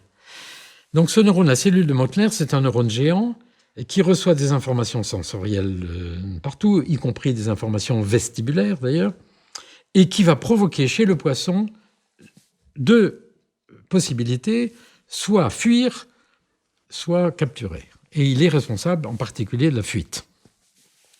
Et ce neurone, il intègre finalement pas seulement des informations sensorielles, mais l'état interne de l'animal à un moment donné, la mémoire de ce qui s'est passé, des critères multiples. Donc c'est effectivement un véritable centre. Vous avez remarqué que je n'emploie pratiquement jamais le mot ordinateur, parce que le cerveau, c'est beaucoup plus qu'un ordinateur. Et on a un autre modèle semblable, un tout petit peu plus haut, chez le crapaud et la grenouille, que j'avais mentionné dans mon premier livre. C'est des études sur, cette fois, deux modules. Un module chez le crapaud qui va identifier tout ce qui est long et qui se déplace suivant sa longueur. Et quand il perçoit quelque chose qui est long, ça peut être une allumette ou un bout de bois, qui est long et qui se déplace comme ça, hop, il déclenche l'activité d'un réseau qui dit capture. Et puis, un autre réseau visuel qui va identifier tout ce qui est large et qui grandit. Je fais comme ça pour les caméras. Et ce réseau, ce n'est pas très difficile à réaliser avec des neurones, il va déclencher la fuite. Donc c'est une décision avec deux comportements fondamentaux, fuir ou capturer. Et évidemment, ces deux réseaux sont en relation par l'inhibition réciproque. Parce qu'il faut qu'il y ait un système qui va décider entre les deux. Voilà. Donc oui, la décision, il y a des formes élémentaires jusqu'à celles que nous pouvons prendre, nous, en élaborant, en tenant compte de notre culture, etc. Donc face au danger, si je comprends bien, il y a trois réponses possibles: inhiber, se battre ou fuir. Oui, alors déjà, face au danger, Ledoux a montré, et nous l'avons aussi, qu'il y a deux grandes voies. Une voie très rapide, qui implique effectivement l'amygdale, et qui déclenche un certain nombre de comportements que vous venez d'évoquer. Mais il y a une deuxième voie, donc une première voie. Quand je vois quelque chose qui bouge dans la forêt, qui a l'air d'être un serpent, première réaction, 100 millisecondes, c'est très rapide. Deuxième réaction, le traitement par le cortex, en particulier les voies temporales, de l'identité de la chose qui bouge, et je vois que ça a une tête triangulaire, c'est une vipère, ou bien ça a une tête longue et c'est une couleuvre, c'est pas dangereux. Donc, deuxième processus plus long d'identification. L'ensemble de tous ces mécanismes, et il y en a d'ailleurs peut-être plusieurs autres, permet trois réactions fondamentales. Effectivement, la plus fondamentale et la plus ancienne, c'est freeze en anglais, c'est-à-dire le gel.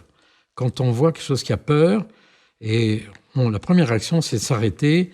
Et moi qui suis maintenant un grand observateur des matchs de rugby, pardonnez-moi, mais c'est ma relation actuelle avec le sport. Autrefois, c'était la montagne.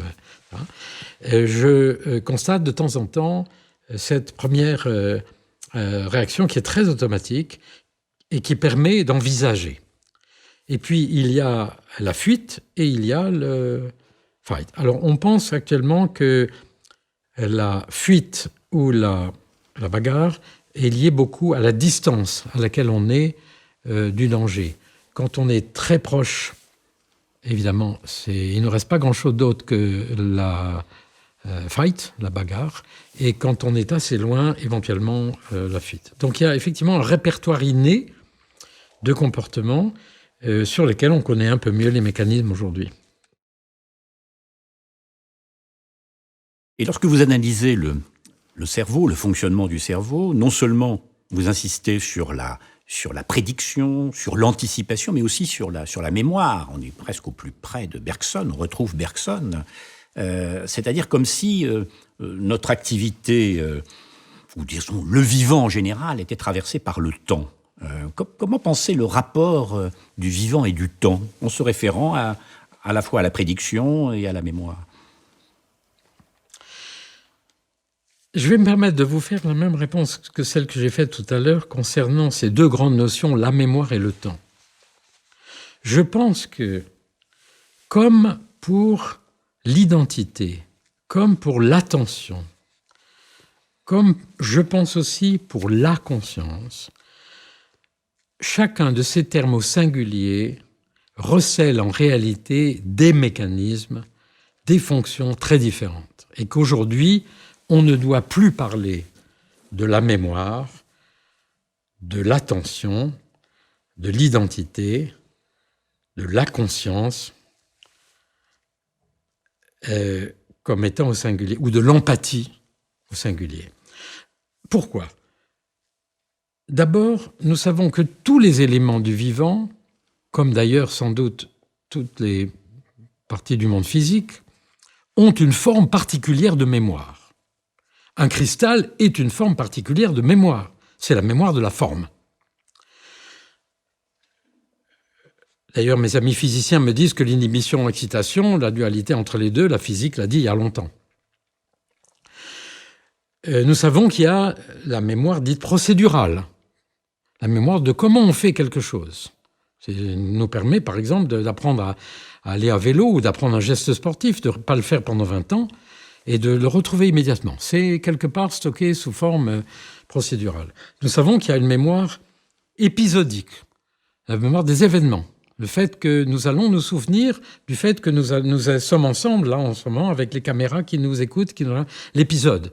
Ou par exemple, le fait que, d'ailleurs, nous savons très bien où nous étions quand nous avons appris, pour notre génération, les tours de New York, là, et pour la génération, ou même la mort de Kennedy, moi je me souviens où j'étais, et la génération qui vient pour d'autres choses.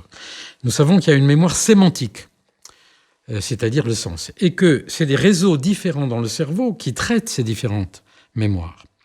Donc, nous savons qu'un neurone a une capacité de mémoriser, que l'hippocampe va traiter des mémoires allocentrées, de l'espace, voilà. Donc, je crois qu'il faut penser à la mémoire, pas plus au singulier.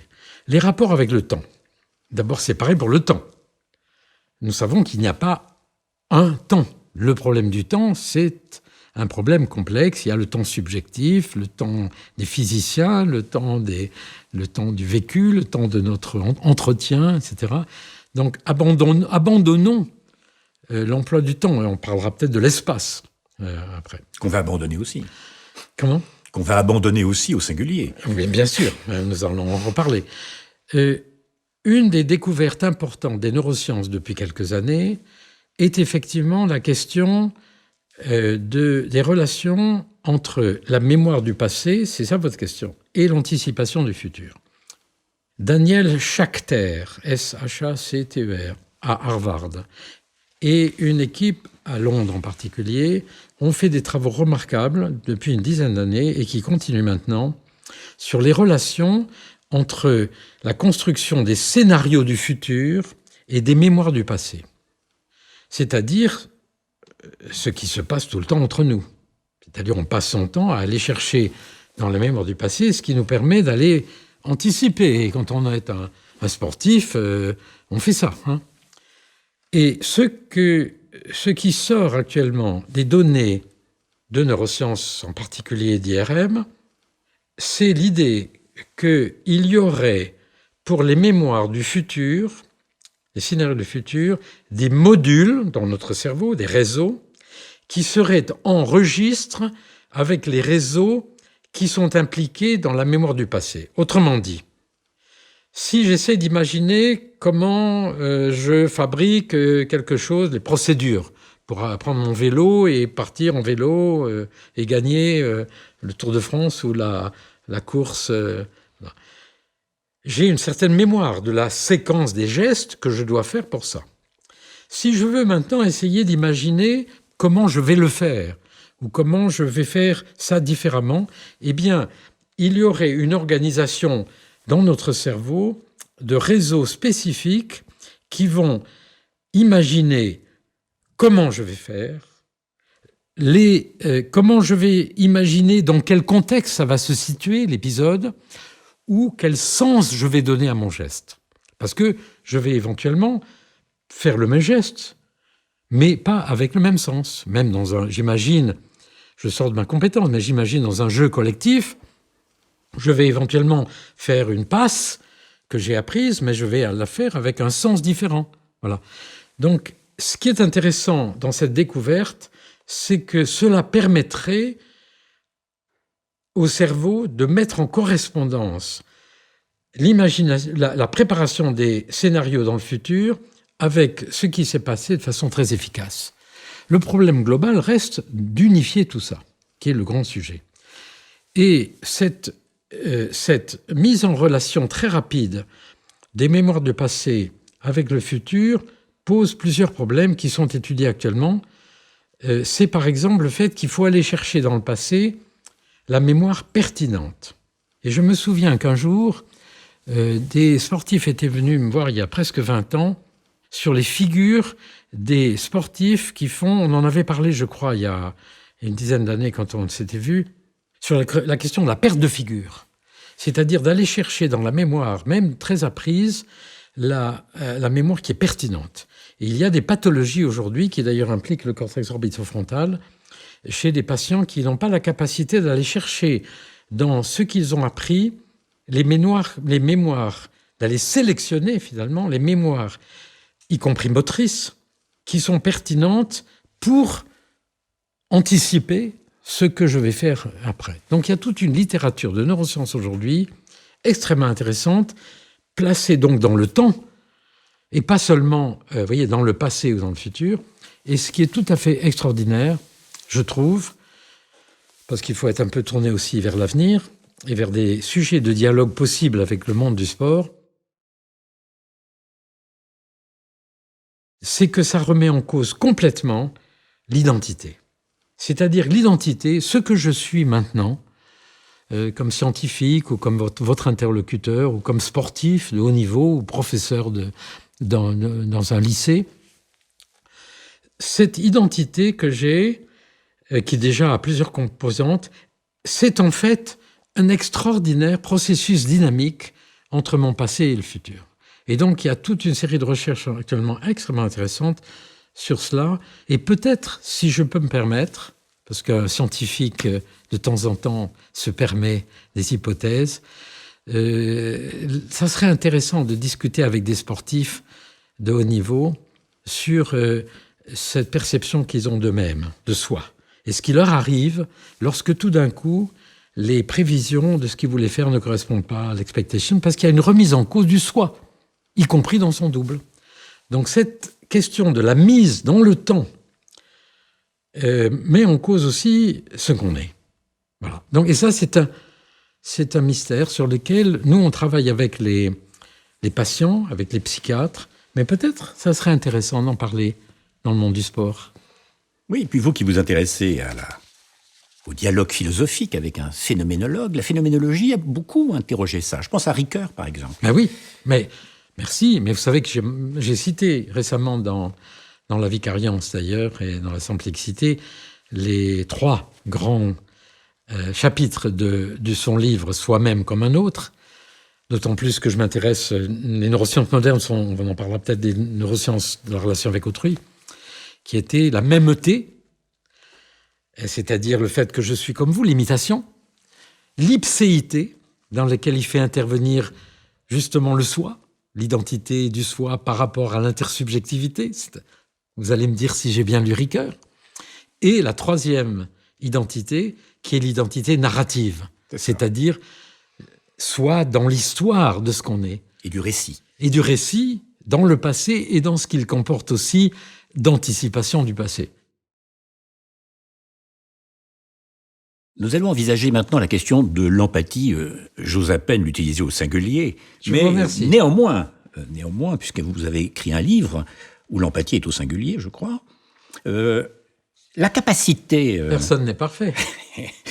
La capacité de comprendre les intentions de l'autre est l'une des caractéristiques du cerveau, en particulier humain. Peut-être Pouvez-vous nous définir l'empathie, processus, phénomène, et en même temps montrer la place de l'empathie, par exemple, dans le jeu, et plus particulièrement encore dans l'activité sportive? La question de l'empathie est aujourd'hui une question intéressante. Elle est intéressante parce que on peut acheter une machine à laver empathique, une voiture empathique. On dit que l'autisme, c'est l'empathie, la schizophrénie, c'est l'empathie. Le travail en groupe, j'imagine une équipe de football, doit être empathique. C'est-à-dire qu'il y a un abus du terme, au singulier. En réalité, il s'agit du sujet général, de la relation avec autrui, du partage des émotions, du partage des intentions, qui est un grand sujet à la fois philosophique et en psychiatrie, etc. Alors les philosophes allemands, Lipps, Vischer, avaient défini ou s'étaient intéressés à ce concept, et j'ai eu la chance de travailler avec Gérard Jorland, historien des sciences, qui m'avait initié à ce sujet. D'ailleurs, c'est lui qui m'a dit « Si tu veux faire quelque chose de bien dans ta vie, tu travailles sur l'empathie ». À l'époque, je ne savais pas très bien ce qu'était ce concept. Et ils avaient distingué deux grands modes d'interaction avec autrui. Ils avaient distingué la sympathie, sympathie, c'est être avec autrui en même temps, processus spatial, avait-il dit, et de partage des émotions, dans lequel on reste à sa place et on interagit avec autrui. Et ils avaient défini et étudié l'empathie, Einfühlung, c'est-à-dire se mettre dans le corps d'autrui en changeant de point de vue spatial et en éprouvant l'émotion à la place d'autrui, pas à sa place. Donc ils avaient distingué deux modes extraordinairement différents d'interaction avec autrui. Et aujourd'hui, je pense qu'il y a eu et il y a une confusion entre ces deux modes fondamentaux, ce qui ne veut pas dire qu'il n'y en a pas d'autres possibles. Il y a une confusion parce que on a du mal à vraiment comprendre les mécanismes et les bases neurales, puisqu'on est là pour parler des neurosciences, de cette mise en perspective dans laquelle je me mets à votre place, sur votre chaise, pour comprendre ce que vous pensez de ce que dit Berthoz. Et si ce que je dis vous évoque de la joie, ou de la tristesse, ou du mépris, etc. Alors que je peux être plus tenté de vous voir comme vous me souriez, avoir l'impression que vous trouvez que ce que je dis est intelligent, agréable. Il y a aujourd'hui énormément de recherches en neurosciences sur ces questions et l'enjeu est donc important. Depuis un certain nombre d'années, nos amis psychologues et dans les neurosciences avaient aussi discuté un autre concept complémentaire qui est la théorie de l'esprit. La théorie de l'esprit, c'est le fait que même un enfant, assez jeune, très jeune, peut très bien comprendre les intentions de son petit camarade. Si par exemple il a une glace, il peut très bien comprendre que son petit copain veut manger la glace ou veut lui prendre un jeu, etc. La théorie de l'esprit qui se met en place visiblement assez tôt dans le développement, qui a été très bien étudiée en particulier par le psychologue Philippe Rochat, et qui est à l'origine aussi de la générosité, de la pensée éthique vers 5 ans, est une forme particulière de l'empathie. Et nous avons des discussions assez sévères actuellement avec nos collègues pour savoir si les mécanismes de la théorie de l'esprit sont proches de ceux de l'empathie. Bien. Donc vous voyez déjà que ça n'est pas simple, puisqu'il y a au moins 3 grands concepts, sympathie, empathie. Il y a des recherches extrêmement intéressantes qui sont menées, et des modèles qui ont été menés par Jean de Séty, particulièrement, qui est un des grands spécialistes de ce domaine. Il est aux États-Unis maintenant, qui a été un des premiers en France à faire des études d'IRM fonctionnel sur la question de ce qu'on pourrait appeler la perception d'autrui à la première personne. Là, moi, je suis dans le studio et je vois ce studio et vous, de mon point de vue, et les bases neurales, les changements de réseau qui sont impliqués lorsqu'on est à la troisième personne. Par exemple, je sais qu'il y a des collègues là derrière les écrans de la régie qui nous voient, et ça, c'est à la troisième personne. Bien. Donc, il y a besoin aujourd'hui de travailler sur ces questions que moi, je considère comme étant à la première personne, la troisième personne, et c'est ce que nous faisons avec des patients neurologiques, avec une philosophe, Bérangère Thiriou, avec laquelle nous avons développé un modèle qui est le modèle du funambule. Je ne vais pas vous le faire, mais je le fais faire à des milliers de gens. Je leur demande, nos spectateurs pourront le faire de lever leurs bras.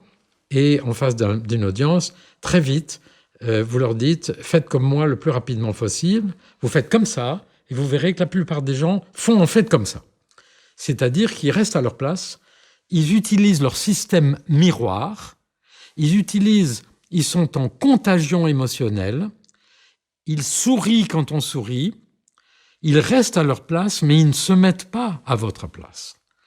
Et nous avons donc été à Lausanne et nous avons montré que dans cette tâche, qui est un modèle utilisé actuellement en pédopsychiatrie à la Salpêtrière chez les enfants avec des psychologues, nous avons montré que ce sont des réseaux différents du cerveau qui sont impliqués lorsque on est en sympathie, lorsqu'on est simplement en relation émotionnelle d'interaction face à face, et lorsque vraiment on essaye de se mettre à la place d'autrui, comme si par exemple actuellement je me mettais à la place des caméramans qui sont là, même si je ne dois pas les regarder, je sais qu'ils sont là, je peux me mettre à leur place. C'est des réseaux différents.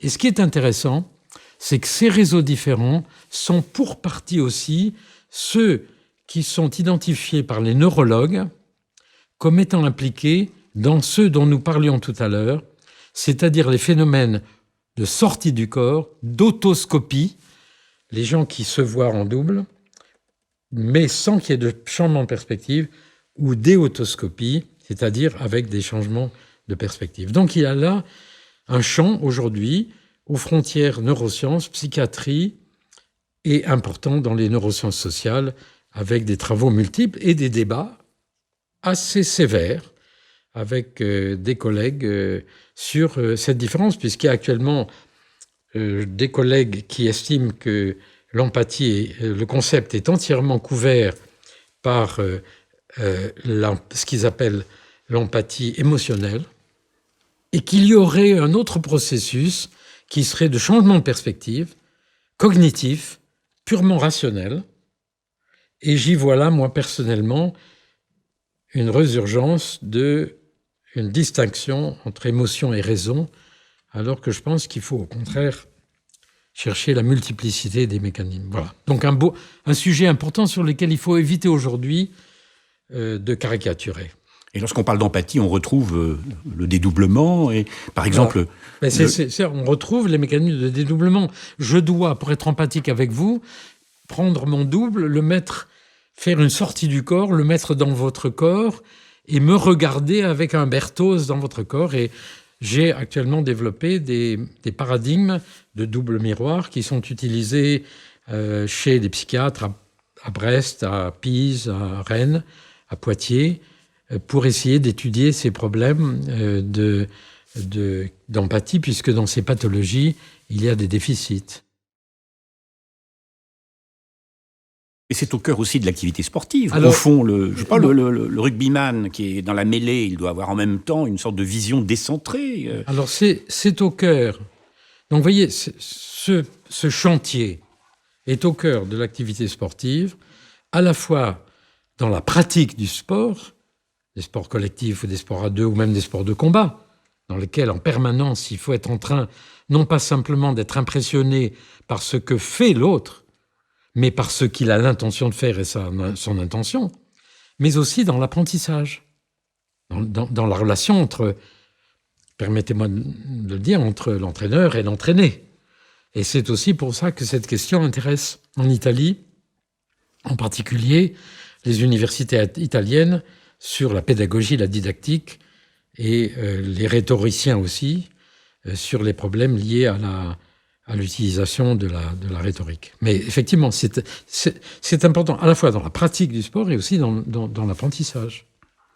Et dans la représentation aussi que l'on se fait du sport. Si l'empathie est une donnée essentielle. Mais c'est pour ça que oui, dans la représentation comme spectateur, dans la relation, par exemple, dans un stade entre le spectateur et le joueur, j'ai mentionné tout à l'heure le fait que les spectateurs qui pratiquent le sport simulent dans leur cerveau beaucoup mieux et donc ont la possibilité d'être plus en empathie avec le joueur que ceux qui ne le pratiquent pas, pour qui il s'agit d'images finalement jouées, bien sûr. Et puis en même temps, l'image du sport à un niveau peut-être plus symbolique, mais ça c'est une autre conversation. Parce que quand il y a une pédagogie de l'empathie, entre guillemets, ça permet aussi de mesurer les déficits d'empathie et ces phénomènes dont nous parlions tout à l'heure, que sont à la fois les comportements criminels ou les pathologies, simplement. Mais ce que je veux dire, c'est il n'y a pas de pédagogie sans empathie. Il n'y a pas de pédagogie sans empathie. Nous sommes dans une culture, en France en particulier, et moi je l'ai senti quand je suis parti aux États-Unis il y a 40 ans. Nous sommes dans une culture dans laquelle l'enseignant doit proposer des choses à l'enseigner, pas dans la pratique du sport, dans lequel il y a un échange sans doute. Aux États-Unis, je pense, dans cette culture-là, l'enseignant apprend presque autant de l'enseigner. C'est-à-dire que enseigner, c'est essentiellement, finalement, essayer de comprendre ce que l'apprenti peut vous apprendre, peut innover. Donc, effectivement, il ne peut pas y avoir de pédagogie sans de véritable empathie. Voilà. Pas seulement d'imitation, parce que imiter, c'est imiter ce que je fais déjà. Mais être en empathie, c'est la tolérance et la capacité de laisser l'autre libre d'inventer autre chose que ce que je veux. Moi, c'est pour ça que quand je suis entré à l'école des mines et que Bertrand Schwartz m'a dit « Je suis là pour former des ingénieurs, mais si vous voulez faire quelque chose, allez faire ce que vous voulez. » Et que j'ai fait de la psycho. Mais c'est ça l'enseignement que moi j'ai reçu de mes maîtres, et j'ai eu la chance de trouver des hommes. Schwartz, Wissner, Curien, qui nous a permis de faire des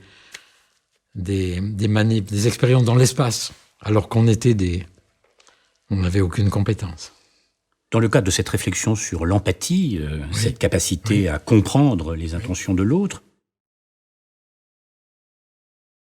comment faire intervenir l'idée de compétition? Empathie, coopération, compétition?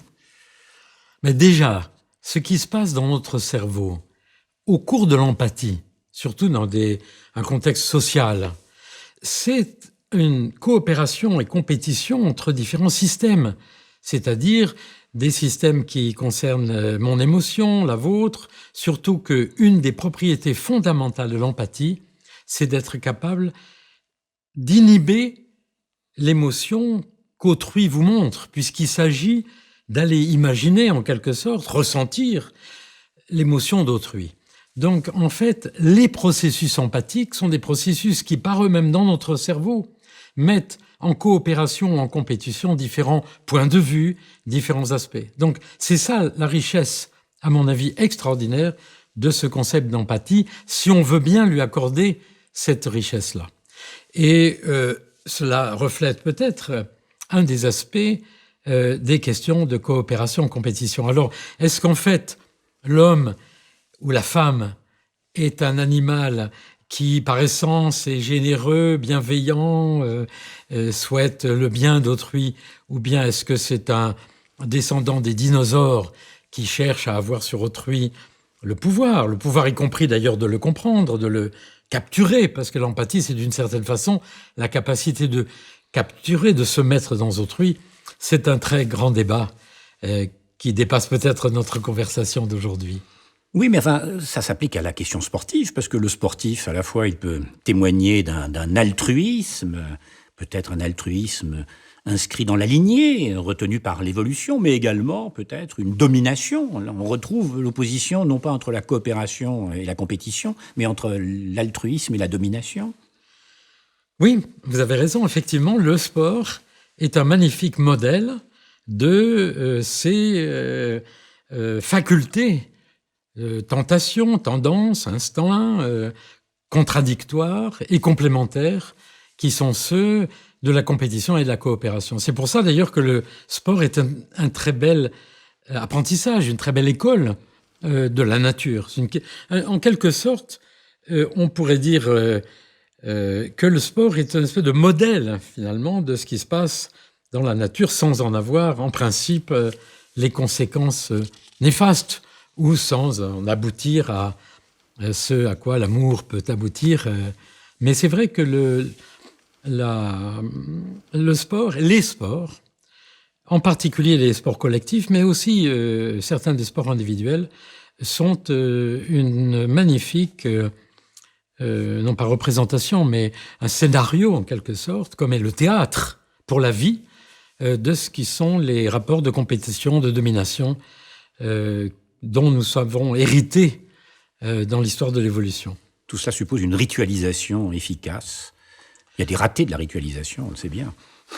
Oui, là vous employez un terme extrêmement important et effectivement, dans le sport comme dans toutes les activités sociales humaines et chez les animaux d'ailleurs, on trouve des rites, des symboles et c'est ça qui est intéressant.